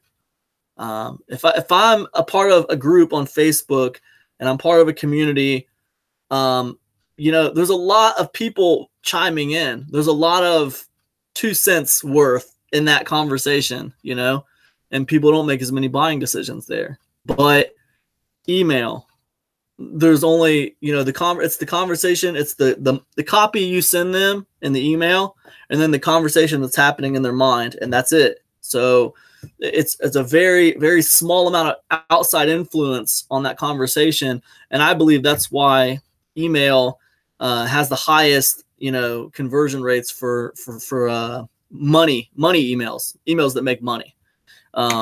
So that's what I think. The facts are the facts. Why those are the facts, that's a different story. I just told you my theories on it, but who knows the real truth. But what I do know to be the real truth is that, you know, over 80% of the money I make comes from email. So that's the real truth. Now, why that is, you know, I could be wrong as to why, but I have my theories about why. That's for sure. So, okay. And this guy says, don't say Facebook. I hate Facebook. Look, if you hate Facebook, that's fine. Find something else. You know, like I just said, you got to find a group of people who all care about one thing and be a part of that. But I'll tell you one thing. I hated Facebook too. I started out on YouTube. I didn't even want nothing to do with Facebook. But I'll tell you something. If you're a marketer, if you have a business, you know, you want to be a part of where your customers hang out. And there's no business on this planet right now that doesn't have customers hanging out on Facebook. Not a single business on this planet that does not have customers hanging out on Facebook. So if you're an online entrepreneur and you want to be a business owner, you want to run a business, saying don't say Facebook, I hate Facebook, man, that is a very narrow-minded belief, and it's going to cost you money. So remember that. So, and I'm not saying that. I know you're probably going to see this on replay. I'm not saying that to criticize you or put you down in any way. I'm not saying you're not cool for not liking Facebook. Heck, I don't like Facebook. I'll be honest with you guys. As a 41-year-old grown man, I'm not into checking Facebook every day. It's not my thing, you know, but I know all of my customers and all of my audience hang out on Facebook, and it is their thing. So, you know, I need to try to be a part of that conversation. So that's what I'd say about that, man. But anyways, whatever. Hey, Cam, what are the best courses on making money online? Look, the best courses on making money online are the ones that you follow through with. if it's a course that you pick up and you only make it halfway through because it's too complicated or there's too many moving parts or whatever, then it's probably not a good one. It's not a good one for you. If it's a course that you can make it all the way to the end and you're excited about it and you have motivation to get on it and go, then that's the good course. Okay. Now, when it comes to specifics, I'll tell you something, and I don't know if a lot of people feel this way, but I feel this way. And guys, look, I bought a lot of products in my time. I can tell you right now, I bought in quite a few products. I don't really. I hope this gives comfort. I hope this gives some comfort when I say this. I've bought a lot more products that have had something of value in them than products that haven't. I haven't seen a lot of products that didn't have that were just total crap, total ripoffs. I bought a lot more products that have had good value. They actually had something to them. So I don't think the products, for the most part, are the problem. I think a lot of times the problem is people, they just don't take action on them good enough. Like, and I know that sounds cliche. Oh, well, they're not taking action on them good enough, but it's more than that. I mean, it's the idea of taking one vision, right? Taking one concept and saying, okay, this is this is what I'm going to do. This is my plan right here. I'm going to take this and I'm going to run with it. And then doing it, right? Just pursuing that one vertical up until you get it profitable. And I don't think people are doing that necessarily enough. I don't necessarily want to call out a bunch of products specifically that are good products, because I mean, a good product is relative depending on who you are. I could say something's a great product and you could read it and say, I don't like this product. I don't think it's very good or whatever. For me personally, as a buyer, I like a good product that has something in it that gets me thinking, that flips a switch in my mind, that inspires me to move forward. At this stage in the game, like most of the products I review that I see is like rehashed stuff that I've seen before. And what makes me mad about it is their freaking sales pages are so daggone good looking, right? They make these sales pages look so original. They promise you new stuff. They promise you new crap on the sales page. And then it's like, I can't tell you how many freaking courses that I have seen or bought in the last 3 months that are supposed to be amazing new traffic driving strategies. And you know what? They're review sites. Let me show you how to build a review site. It's like, what? Get the freak out of here, man. This is not a new thing. There's nothing wrong with building a review site. There's nothing wrong with creating a review YouTube channel. But I think there's something wrong with making your sales page pretend like, you got this brand new thing that's amazing. It's going to be awesome. And then, when your customer gets in there, they figure out they just bought a course about how to build a review site. It's like, be honest on your sales copy. Okay. Be honest on your damn sales pages. I mean, get out of here. Give me a break. So, and then, hey, that's why you see these refund rates at 5%. I mean, man, you shouldn't have to have a 5% refund rate. I mean, it's absolutely ridiculous. So I don't know, man. That's just my opinion. I see people at 5%, 8% refund rates. It's like, I mean, whatever. I mean, some of that is just the refund policy is too generous, but some of that is, you were dishonest on your sales page. So that's what I think about that. Look, when I create my products as a vendor, I want all my products to have some entertainment value in them. And I want all my products to have actionable content in them. So I want there to be like this feeling of step 1, step 2, step 3. Step 1 is but I also want there to be a little bit of story in there, a little bit of a feeling like, we're going on a journey together. Me and the people who bought this course, we're going to take a trip together, right? And I just want there to be this feeling of friendship and entertainment value, because when you buy a course off of someone, as a product vendor, when someone buys my course, I mean, I don't want that to be the end of that relationship. I want them to open my emails too. So, and I want to extend the life of my customer. And look, at the end of the day, it's not just about making money off of these people. It's really about helping them and helping them move their business forward. So, generally I can't do that with just one course. Generally, businesses are dynamic. You know what I mean? Right now, I have a 5-figure-a-year business, and I feel like I've been stuck in this spot for a while, and I'm trying to break through to the next level, right? But when you feel yourself getting stuck in a spot, you start searching around. What am I doing wrong? What am I not getting to get to the next level? So businesses are like that. Businesses are constantly growing, and they're dynamic. So, you would like for the people who buy your front end product on traffic driving, you would like to continue to build that relationship and be able to help them. Well, you bought my course on driving traffic. Okay, well, cool, man. I'm going to send you a few emails. Hopefully it helps us build a relationship. And then next month, I'm going to put out a product about, Facebook groups or whatever. And hey, I think this might help you build your business even better, or whatever. So that's what it's about. It's about extending the life of the customer, but it's also about helping them move their businesses forward. And so when I put out products, I want them to have that entertainment value that helps me build rapport.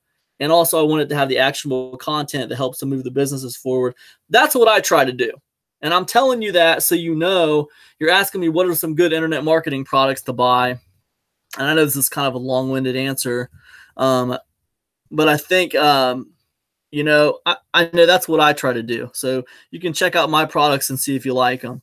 I think it's different for everybody. A good internet marketing product for me might not be for you. So it's different for everyone. But I think the internet marketing products are good are the ones that help you win.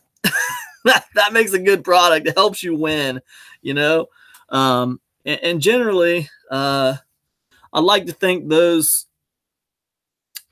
are going to be based off of the marketers behind them. So, I was getting ready to say usually the top 10 is pretty good on Warrior Plus, but not always, man. Sometimes that's politics. Sometimes that's politics hitting that top 10.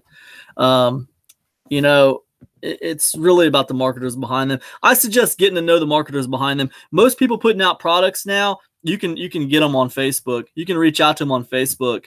I mean, that says something right there. If you're a newbie and you see someone put out a product and then you reach out to them on Facebook and they actually start talking to you, that says something about them right there. That says something about their character right there, that they're going to talk to you who they don't know. And they're going to take time out of their busy day to deal with you. That says something about them right there.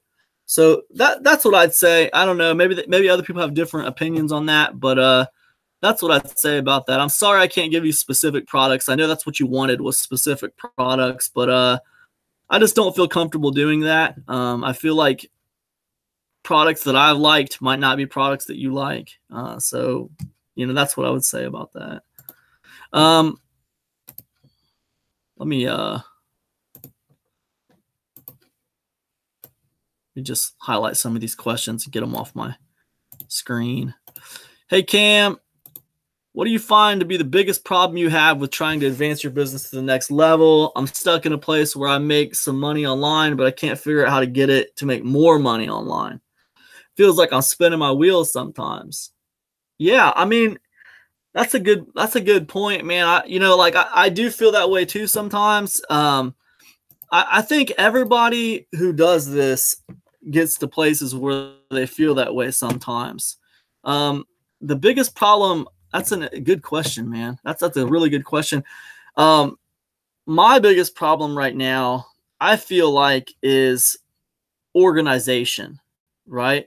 Because I have a business that has several little, I look at them like divisions. It has several little moving parts. It has a few different little moving parts to it, or you could call them divisions. I call them divisions, which is funny. I call them divisions because I have one employee myself.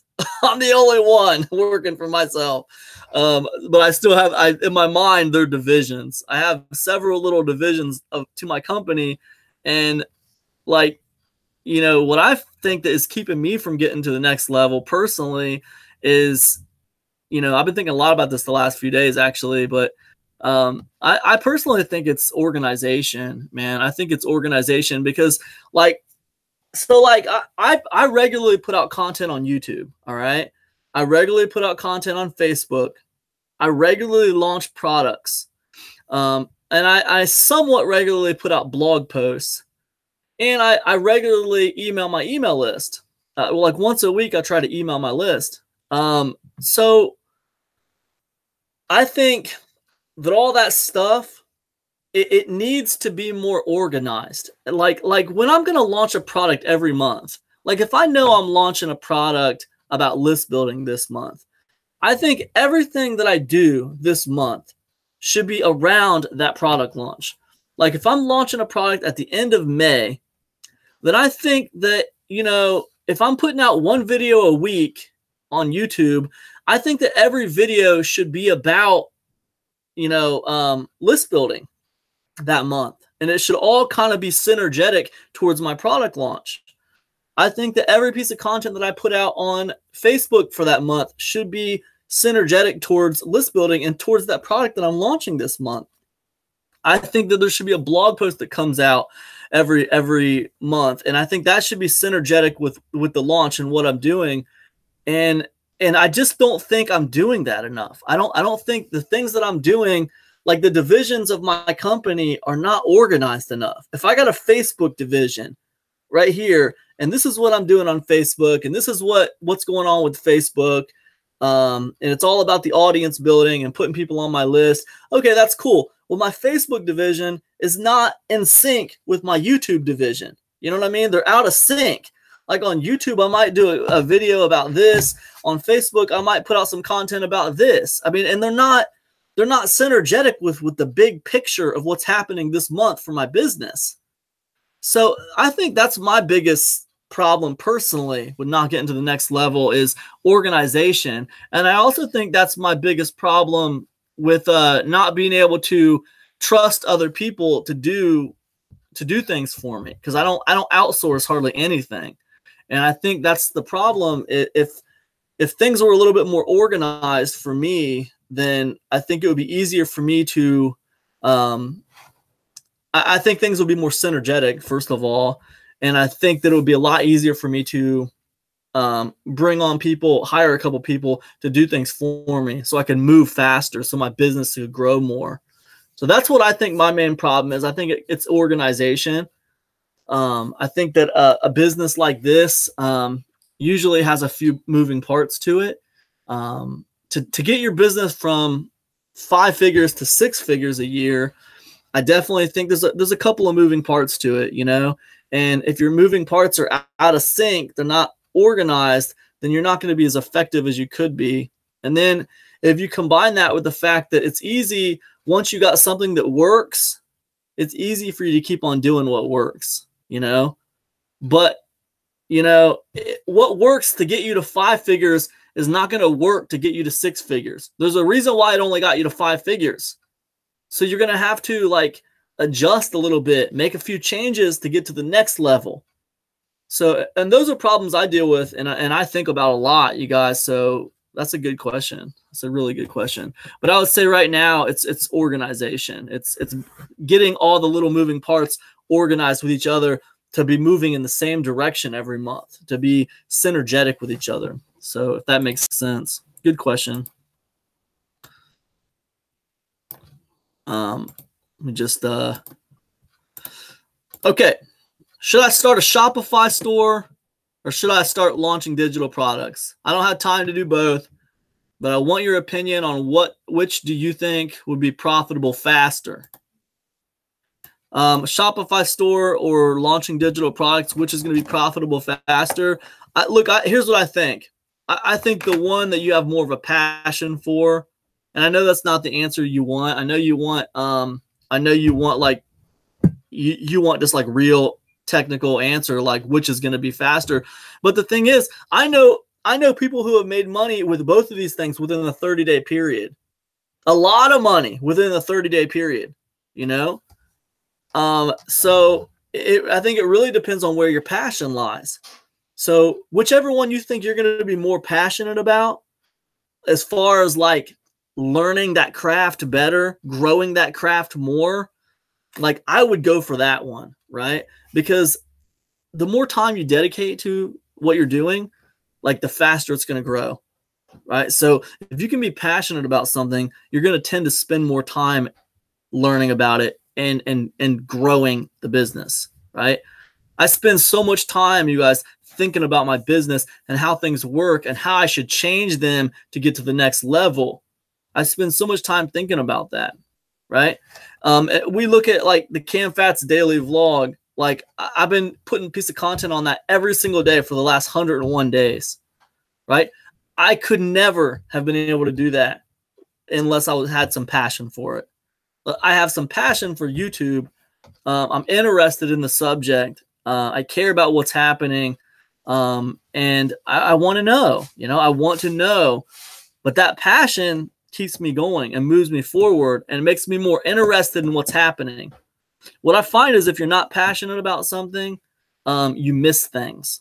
You miss things. Like let's say you picked the Shopify store over the product launching because you felt like this would be a faster way to make money. I can just start a Shopify store, run some Facebook ads to my Shopify store, and it's going to be boom, boom, boom, easy money, right? But you have no real passion for it. Your passion is in like launching digital products. What's going to happen is, man, you're going to get frustrated easier because you don't even really like that what you're doing that much. You're not going to learn new things as fast because you're not going to be motivated really to learn new things because it's boring to you or whatever. There's a lot to be said for the mental game. I can't stress that enough. So you got to go with what you have more of a passion for. Both of those things can make you money. You guys, there's so many things online that can make you money. And these two things right here, the Shopify store or the digital product launching, they're both very lucrative and they both can make you money fairly quickly if you have a passion for them. So that's what I would say about that, man. I hope that helps a little bit. Okay. Hey, Cam, a few years ago, you put out a book called Group Giants, and I was just wondering if you think Facebook groups still matter as far as doing like affiliate marketing. Okay, that's a good question. So with he's talking about a group I put out. He's talking about a product I put out like in 2015 or something. That Group Giants thing, like that, I put that out like 3 years ago or something. That was before Epic Conversions was even a company. That was when I was still doing Adventures on the River. But so are Facebook groups still relevant? Do they still matter? Heck yeah, they're still relevant. Heck yeah, they still matter. The thing about Facebook groups is, like, if you want to start a Facebook group, you have to make it matter. You've put a group of people together. Now you have to give them a reason to keep coming back to your group. Why? Where's the why? That's the whole thing about Facebook groups. Is there a why for them to come back to that group? Are you doing like daily video content in there? Are you giving them free stuff every week? What are you doing for them to keep coming back to this community, right?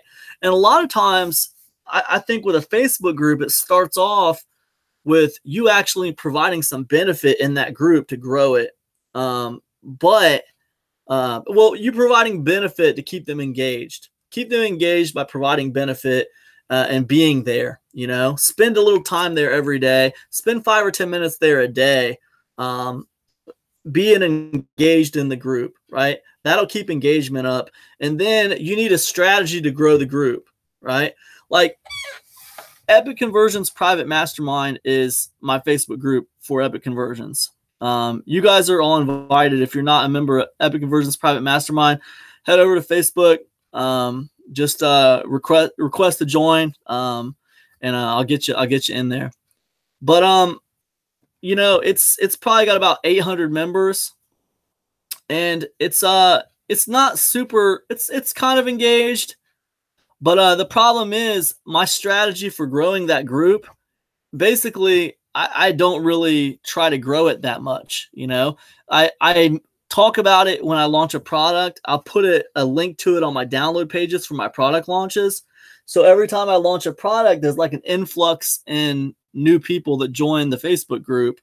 But other than that, I don't have a big strategy for growing the Facebook group. Facebook groups are a lot like forums, you guys. They're a lot like forums, and it's basically about putting a big group of people together that care about one thing. And as far as like, are they still relevant for affiliate marketing? They're still relevant for affiliate marketing. But here's what I'll say. You can pin an affiliate marketing offer to the top of the Facebook group, so everyone will see it, and that's cool. That's fine.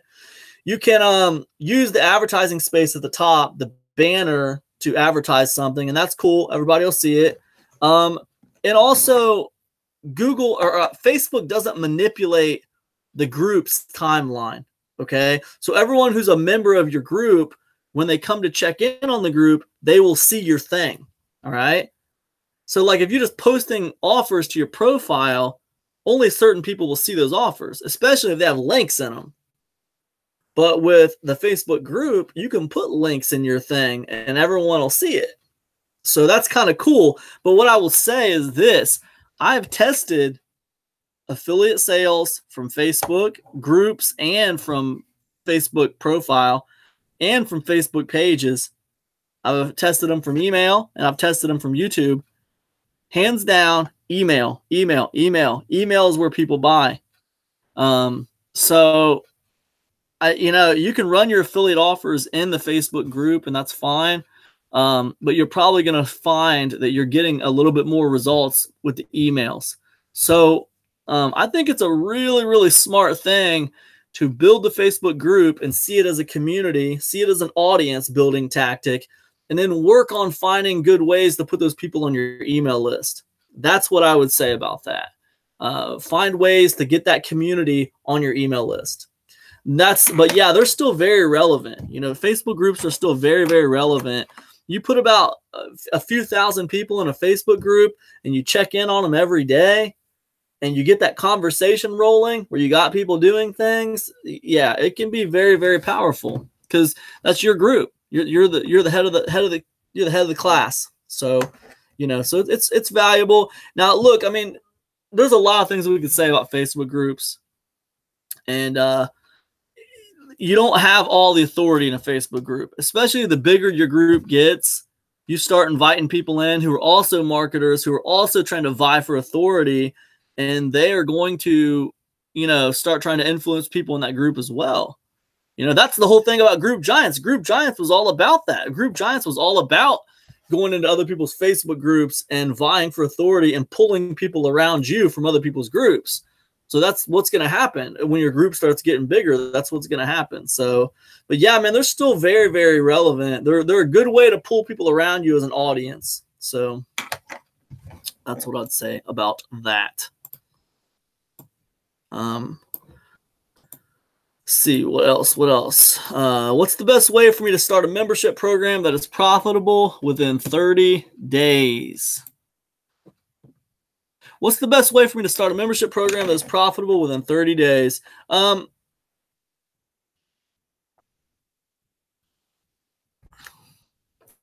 tell you what the best way for you to do it is. The best way for you to start a membership program that's profitable within 30 days is I would do a good old-fashioned product launch. That's what I would do. I would do a good old-fashioned product launch, and I would put the membership program in the funnel. Even if it was just the product launch and then just the foundation funnel. Product launch and membership site was the only thing, right? So think about this. here's an example. Let's say you do a product launch, and the product launch is going to be a package of emails, right? A 30-day email sequence. It's a package of email, 30-day sequence that they can get, and it's going to help them. They can just plug it right into the autoresponder, and they grow their business and go, right? Now, when they buy that 30-day sequence, they get offered a membership program. What's the membership program? Okay, well, the membership program is a 5-email sequence every single week that they get PLR rights on, right? So they get a new PLR package. They basically get a new asset every single week. A 5-email sequence every single week they get. They can package it up. They can sell it. They can put it in their membership program. They can, do whatever. That's a membership program, but launch it on the back of your product launch. Right, so that's what I would say, and that was just a tongue-in-cheek example. You could launch a product in the weight loss niche and schedule it for a 30-day launch. So get it built, get the product built within the first week, get all the sales material and everything built within the second week, then spend the last 2 weeks recruiting affiliates, right? Get everything together and then launch it at the end of the month, 30-day cycle, launch it at the end of the month, put the membership program on the back of it. So that's the best way, I think, to make the membership program profitable within 30 days. And then now that doesn't include like, well, what else am I going to put in there? What am I going to put in there for content? If you want to know what to put in there for content, I suggest you reference The Drive, which came out not that long ago, that was in the Insiders Club, or you reference Membership Dawns, which came out a little while last year, that was also in this membership program. And if you don't have access to those products, hit me up and we'll talk. But that's what I would say. There's a lot of ways to put content in your membership program, but if you want to make it profitable within 30 days, I would say launch it on the back of a product launch, and not like launch the membership site because it's continuity. You know what I'm saying? It requires more of a commitment for people. Launch it on the back of a membership site that's a one-time fee, because you don't walk into a bar and see a pretty girl and ask her to marry you. Like, that's never worked in the history of guys trying to pick up women to marry. It's never happened. It's never happened. You walk in, you start small talk, and maybe get a number and maybe go on a couple of dates. So like, I would say, launch the membership site. Like, even if it's just a simple foundation funnel, launch the membership site on a product launch, and it will be profitable within 30 days. And then, it's up to you to figure other ways to grow the membership program and to figure other ways to, get people to stay with your content and stuff. So that's what I would say about that, man. So, okay. What's the best? Okay, wait a second. Dear Cam, I have launched a few products, but I haven't been able to do very well. It seems to me like my launches would do better if I could recruit more affiliates.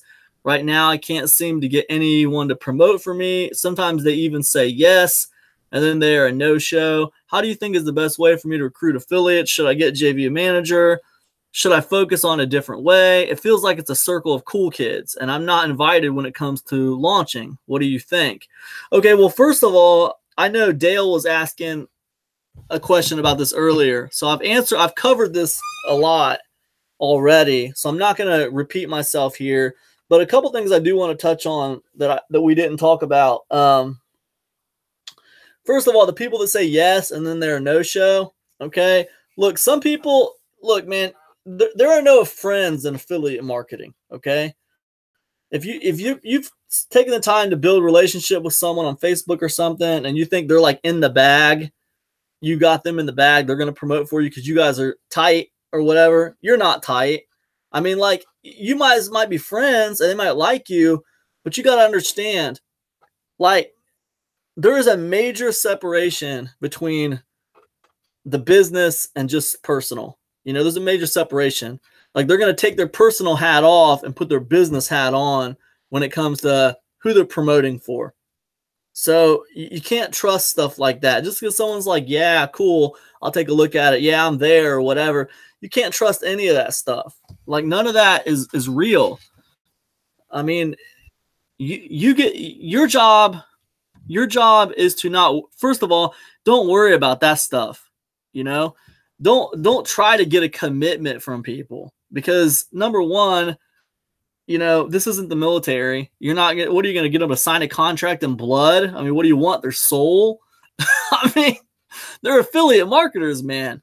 They're gonna go with whatever seems like it's gonna work for them, and they might shift it. They might shift it. They might have plans to promote for you. Then some other cat comes out and he's offering 200% on the front end and 100% through the entire funnel, and they're like, dude, I can't pass that up. That's money in the bank. So then they switch it and they shift and they go to that. That happens all the time. So, you know, it's not your job to like force commitment. So don't worry about that stuff. It's your job to get as many people to know about that launch as possible, to put yourself in a good position to make the launch successful. And, you know, look, the other thing I would say is it's your job to build leverage for your business, to make it worth their time to promote for you. All right. And here's how you do that. Start building an audience, build some of your own audience, right? To where it looks like if they promote for you, then you might promote back for them in the future, right? Because when you're a noob and nobody knows who you are, they don't care that if you're going to promote for them because you don't have an email list, nobody cares who you are, nobody knows who you are, you're not going to be able to help them. So if you're an affiliate marketer, who do you want to promote? Do you want to promote for somebody who also has a big list and they could promote back for you? Or do you want to promote for a noob who just wants your email list? I mean, which one are you going to promote for? Think about it for a second. So you're fighting an uphill battle. So what you need to do is focus on leverage, building more leverage for your business. Sometimes that means starting a YouTube channel. Sometimes that means starting a blog. It means building an audience around you. However you choose to do that, start building your audience. It creates leverage for your business. All right. So that's what I'd say. You know, the other thing I would say is put yourself in a position to succeed with the launch. You know, model your sales page and your sales letter after things that are successful right now, that are working right now, because affiliates notice that stuff. Affiliates will look at a sales page and they'll be like, that's not going to convert. They'll look at your sales funnel and they'll be like, that's not going to work, dude. That's not going to make me enough money. I don't like that sales funnel. I mean, if I look at if someone wants me to promote something and I look at their product and I see that it has one product in that sales funnel, it's a $7 product on the front end, and it's got like a $10 product in the sales funnel, and that's it. Well, guess what, man? I'm not going to make that much money on that. All right. Now I got this other guy over here. He's got a big list, and he's got this giant sales funnel with a potential for me to make $200 a sale through the funnel. Guess what? That's a much better situation for my business. And even though I might like this guy over here, guess what? I have a family to feed. This is a real business. Like last time I checked, just being friends with people and promoting people just because they're my friends doesn't pay my bills. Like I need to promote people who are smart and who know what they're doing. And that's the bottom line. So, I mean, and I'm not saying that to be rude to anyone. I'm saying that so you understand, put yourself in a position to succeed, because making your funnel deep enough to where it's going to make money for the affiliates is producing more leverage for your business. Okay. Putting a sales page out there that has this aesthetic look to it, that's like that look keeps on coming up over and over again currently, and you know it's working. Like modeling that look, that produces more leverage for your product launch, because trust me, affiliates see that. They will see it. All right. Putting yourself a JV page in place, some swipe files for the affiliates, right? Putting some things in place for them. All you're doing is, you know, you're making yourself look like you know what you're doing, right? And when you look like you know what you're doing, that instills confidence in people who would promote for you. All right. So this produces leverage for your company. So that's what I would say about those little things. Should I get a JV manager? Only get a JV manager when you are confident in yourself and you know you're the boss. All right. Because if you get a JV manager and you know you're still like moving unconfidently,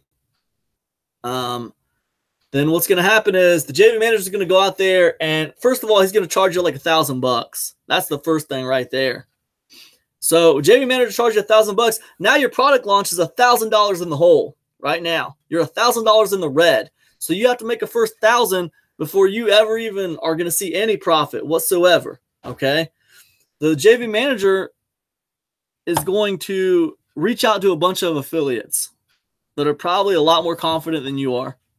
And then they're going to look at your stuff, and if they're not feeling it, but the JV manager is reaching out to them, they're going to say, well, tell him I'll promote for him if he does this. I want this. I want that. I want the other thing.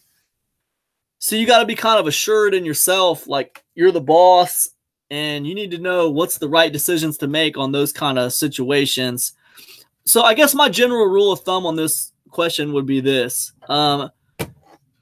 Get an affiliate manager when you could do it all yourself, right? But you don't have time to deal with it, right? Don't get an affiliate manager when you can't do it all yourself. You don't know what the hell you're doing, so you're trying to take a shortcut and get an affiliate manager.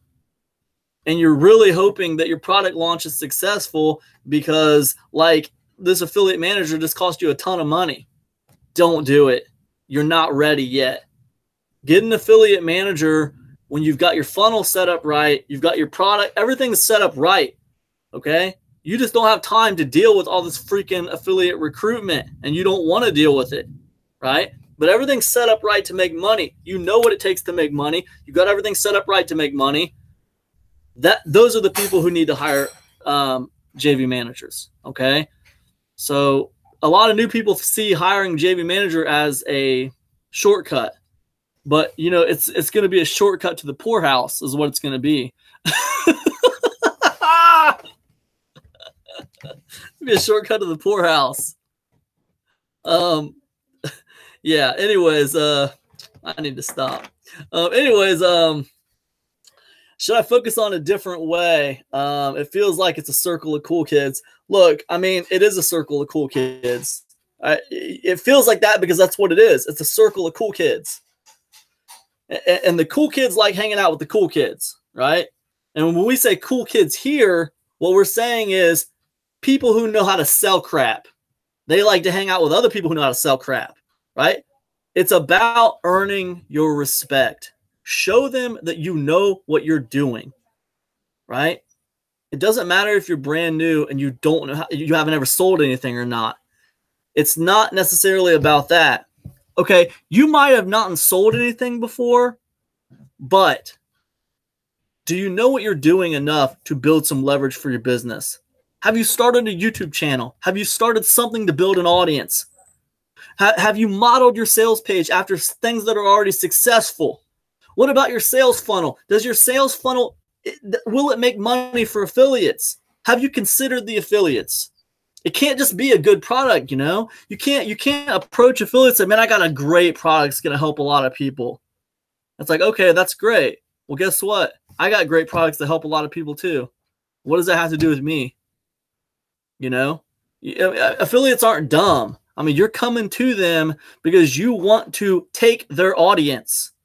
You want to effectively transfer their list onto your list, right? And then you're going to be competing with them in the inbox. They're not dumb, right? So you telling an affiliate that you got this great product that's really going to help their audience, man, that is not enough. I mean, it's assumed that you have a great product. I'm not going to promote if it's not a great product, okay? But that's not enough.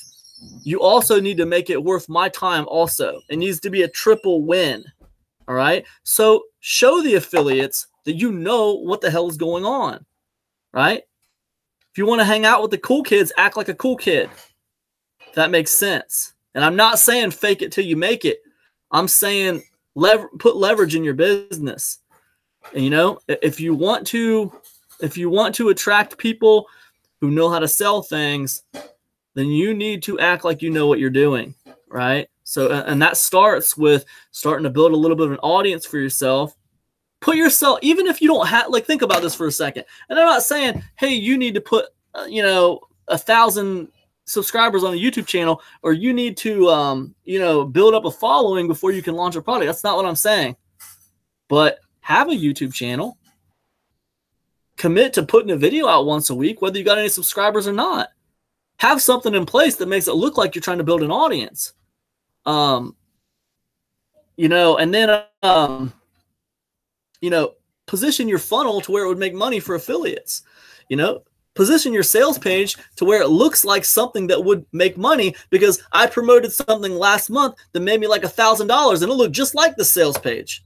It's very similar. I'm not saying go copy someone else word for word. I'm saying aesthetically make it look very similar in the same grain as what's working currently, right? Because these kinds of tactics are going to pull in affiliates, okay?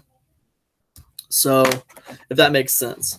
And then the other thing I would say is, this is an age-old saying, but it's very true. If you want a friend, be a friend, okay? So, what can you do for these people? What can you do? Be a part of something. You know what I mean? When you're brand new, it's tough because you can't do a lot for them. But maybe there's something they could use help with. Maybe there's something you could do for them. Sometimes it's just as easy as this. If there's an affiliate marketer out there and he's got a YouTube channel, could you in fact go to his YouTube channel and comment on some of his videos, subscribe to his channel, be a part of that scene? Because if he's an affiliate marketer, he's putting videos out every week, then comments on his stuff helps him, okay? That helps his business. That helps him when you do that. So that's a way to be a friend, right? It's an easy way to be a friend. It's an easy way to be a friend. If you want a friend, be a friend, okay?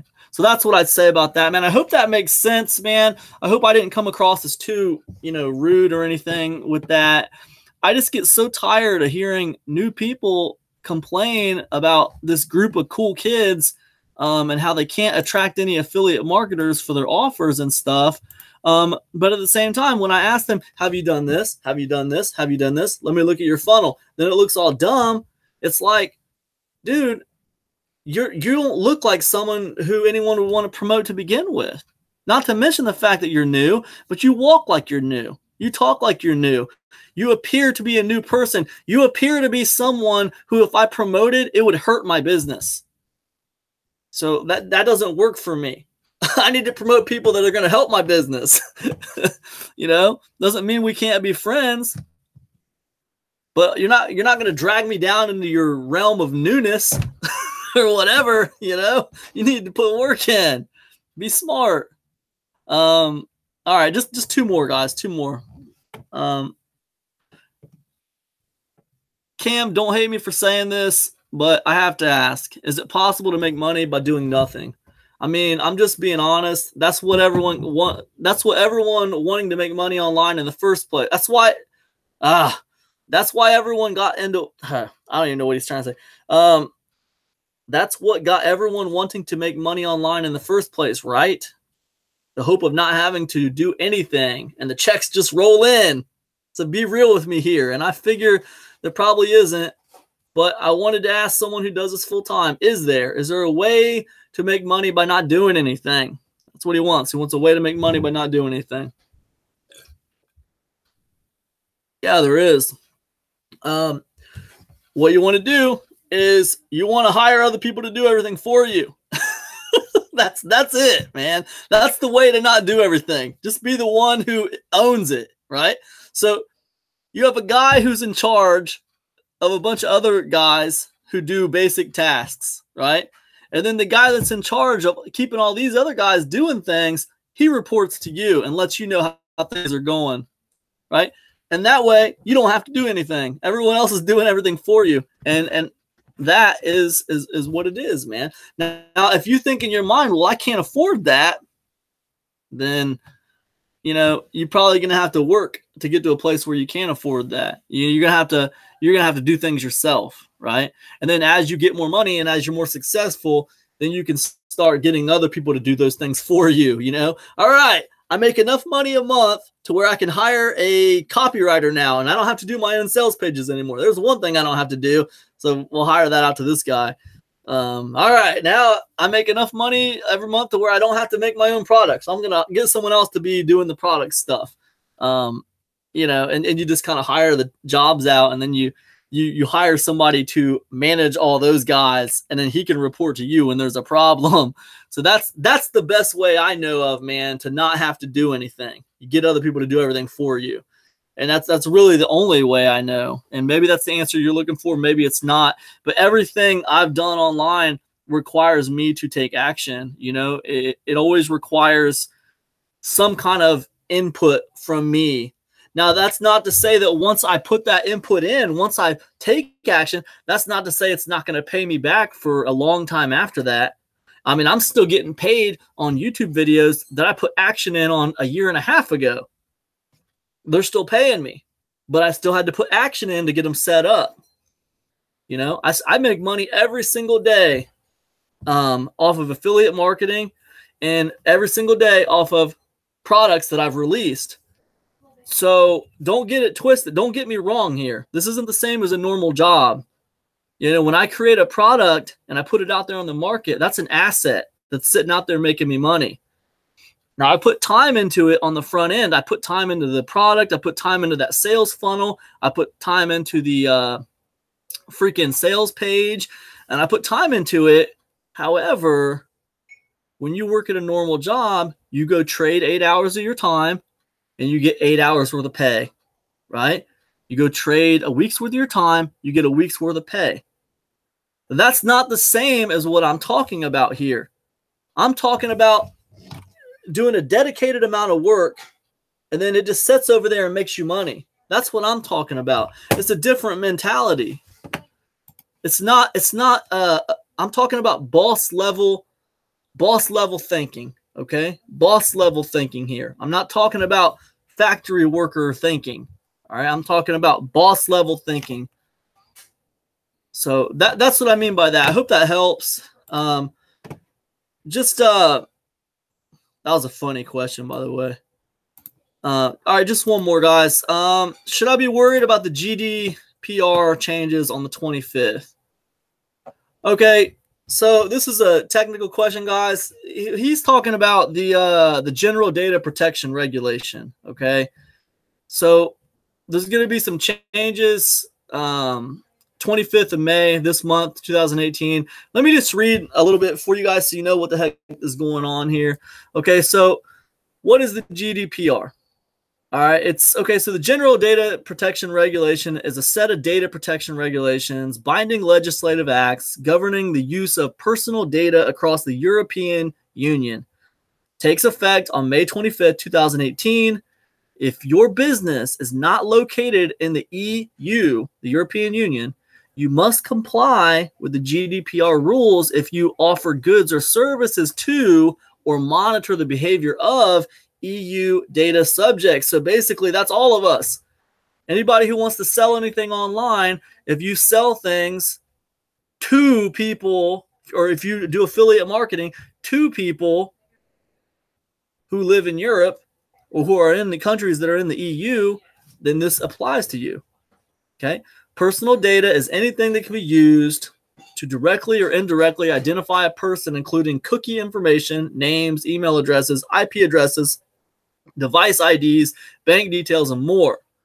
Under the GDPR, if you are collecting, processing, or storing applicable personal data from EU customers, you must only obtain that data through opt-in consent, contractual necessity, a legitimate interest, a vital interest, a public task, or a legal obligation. These are all narrowly defined within the regulations and the subject of much of the current discussion surrounding the applicability of the regulation to different business models. Okay, if the GDPR applies to you, you must inform your customers under which basis you're collecting the data and the purpose for the collection. This may include updating privacy policies and cookie notices. So look, the question was, should I be worried about the GDPR changes on the 25th? And look, my opinion on these GDPR changes are, yeah, man, we should all be paying attention to it. Because the fact of the matter is, we do business with people from all over the world. So now we got to be more careful about how we collect their data.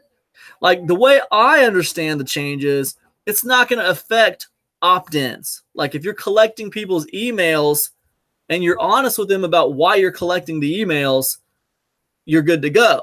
But it is going to make a difference if you're doing like paid advertising, like with Facebook paid ads, and you're collecting leads that way, or you're doing Facebook paid ads that way. Like, let's say I'm running a Facebook ad, okay, and I am running that ad to a blog post, and then I have a cookie set up on my blog post to where everyone who hits that free blog post, I'm collecting information on them, so that I can build an audience on Facebook to retarget them with ads. Okay, the way I understand it, it's going to affect that. Like those people need to be told that, hey, I'm collecting information on you so I can retarget you on Facebook, right? That's the way I understand it, guys. I'm not a lawyer, all right? So what I think it boils down to is you need to make sure your legal forms on your websites are updated. Your privacy policy forms, you just need to make sure those are updated. All right, that's what it looks like to me. But like I said, guys, I'm not a lawyer. I could be wrong. So it's new to me too. I'm trying to figure out about it also. But that's the way it seems to me. So anyways, keep it in mind, especially if you're doing retargeting and you're doing push notifications on your website, stuff like that. Anything other than just people opting in via email to receive something and you telling them, hey, you're going to receive special offers from me from signing up for this newsletter. Like if you're not doing that and you're doing a little bit more, I don't want to say shadier things, but a little bit more like under the radar kind of things, then you need to kind of be a little bit more transparent with what you're doing. I'll give you an example of that.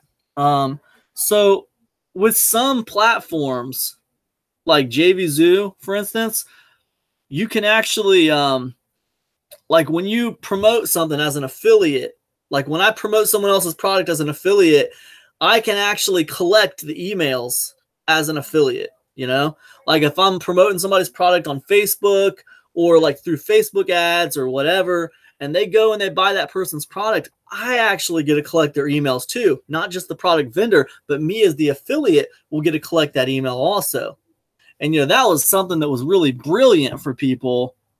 But I think this kind of policy, it changes that a little bit. Because if you think about it, do those people even really know they're getting put on your email list? And why are they even getting put on your email list to begin with? They probably didn't even know that, you're like the middleman, you promoted it and like now all of a sudden they're buying it, but you really had nothing to do with it. And you're not in that product at all, but somehow you came away with their email and now you're promoting to them.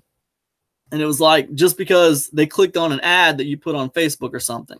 So it's like, I think that this new regulation is designed to help with some of that stuff, among other things that have way more to do with things besides internet marketing. But as far as internet marketing goes, those are the kinds of things that we're going to have to be careful about. So anyways, that's what I think on it. And I believe, sadly, we've been at this for a couple hours, and sadly that brings us to the end of our time here today, you guys. It's been awesome speaking with you guys. I want to wait a few minutes here in case anybody has any more questions or anything they want to ask. Before I get off here, I want to make sure I answer you guys' questions if you have anything.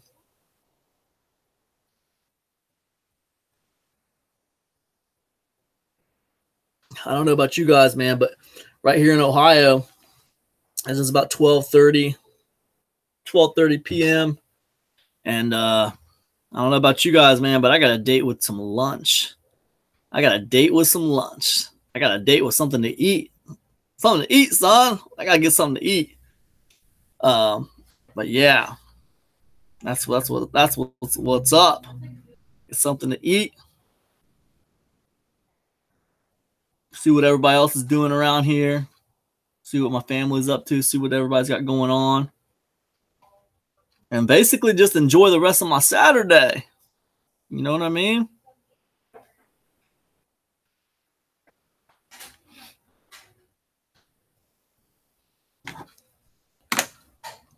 All right, guys. It's been awesome. It's been amazing. Be sure to go sign up for the Cam Fats YouTube channel. Keep caught up on the daily vlog.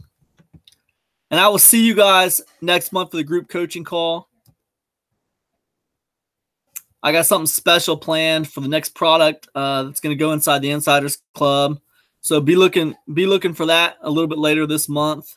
I got something really cool. I can't wait to show it to you guys. It's actually already done. The new product's already done, you guys.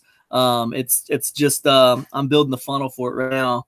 But I'm excited to let you guys see it a little bit later this month. So get ready for that. And I will see you guys in the next group coaching call. Thanks for hanging out with me today, you guys. Peace, everybody.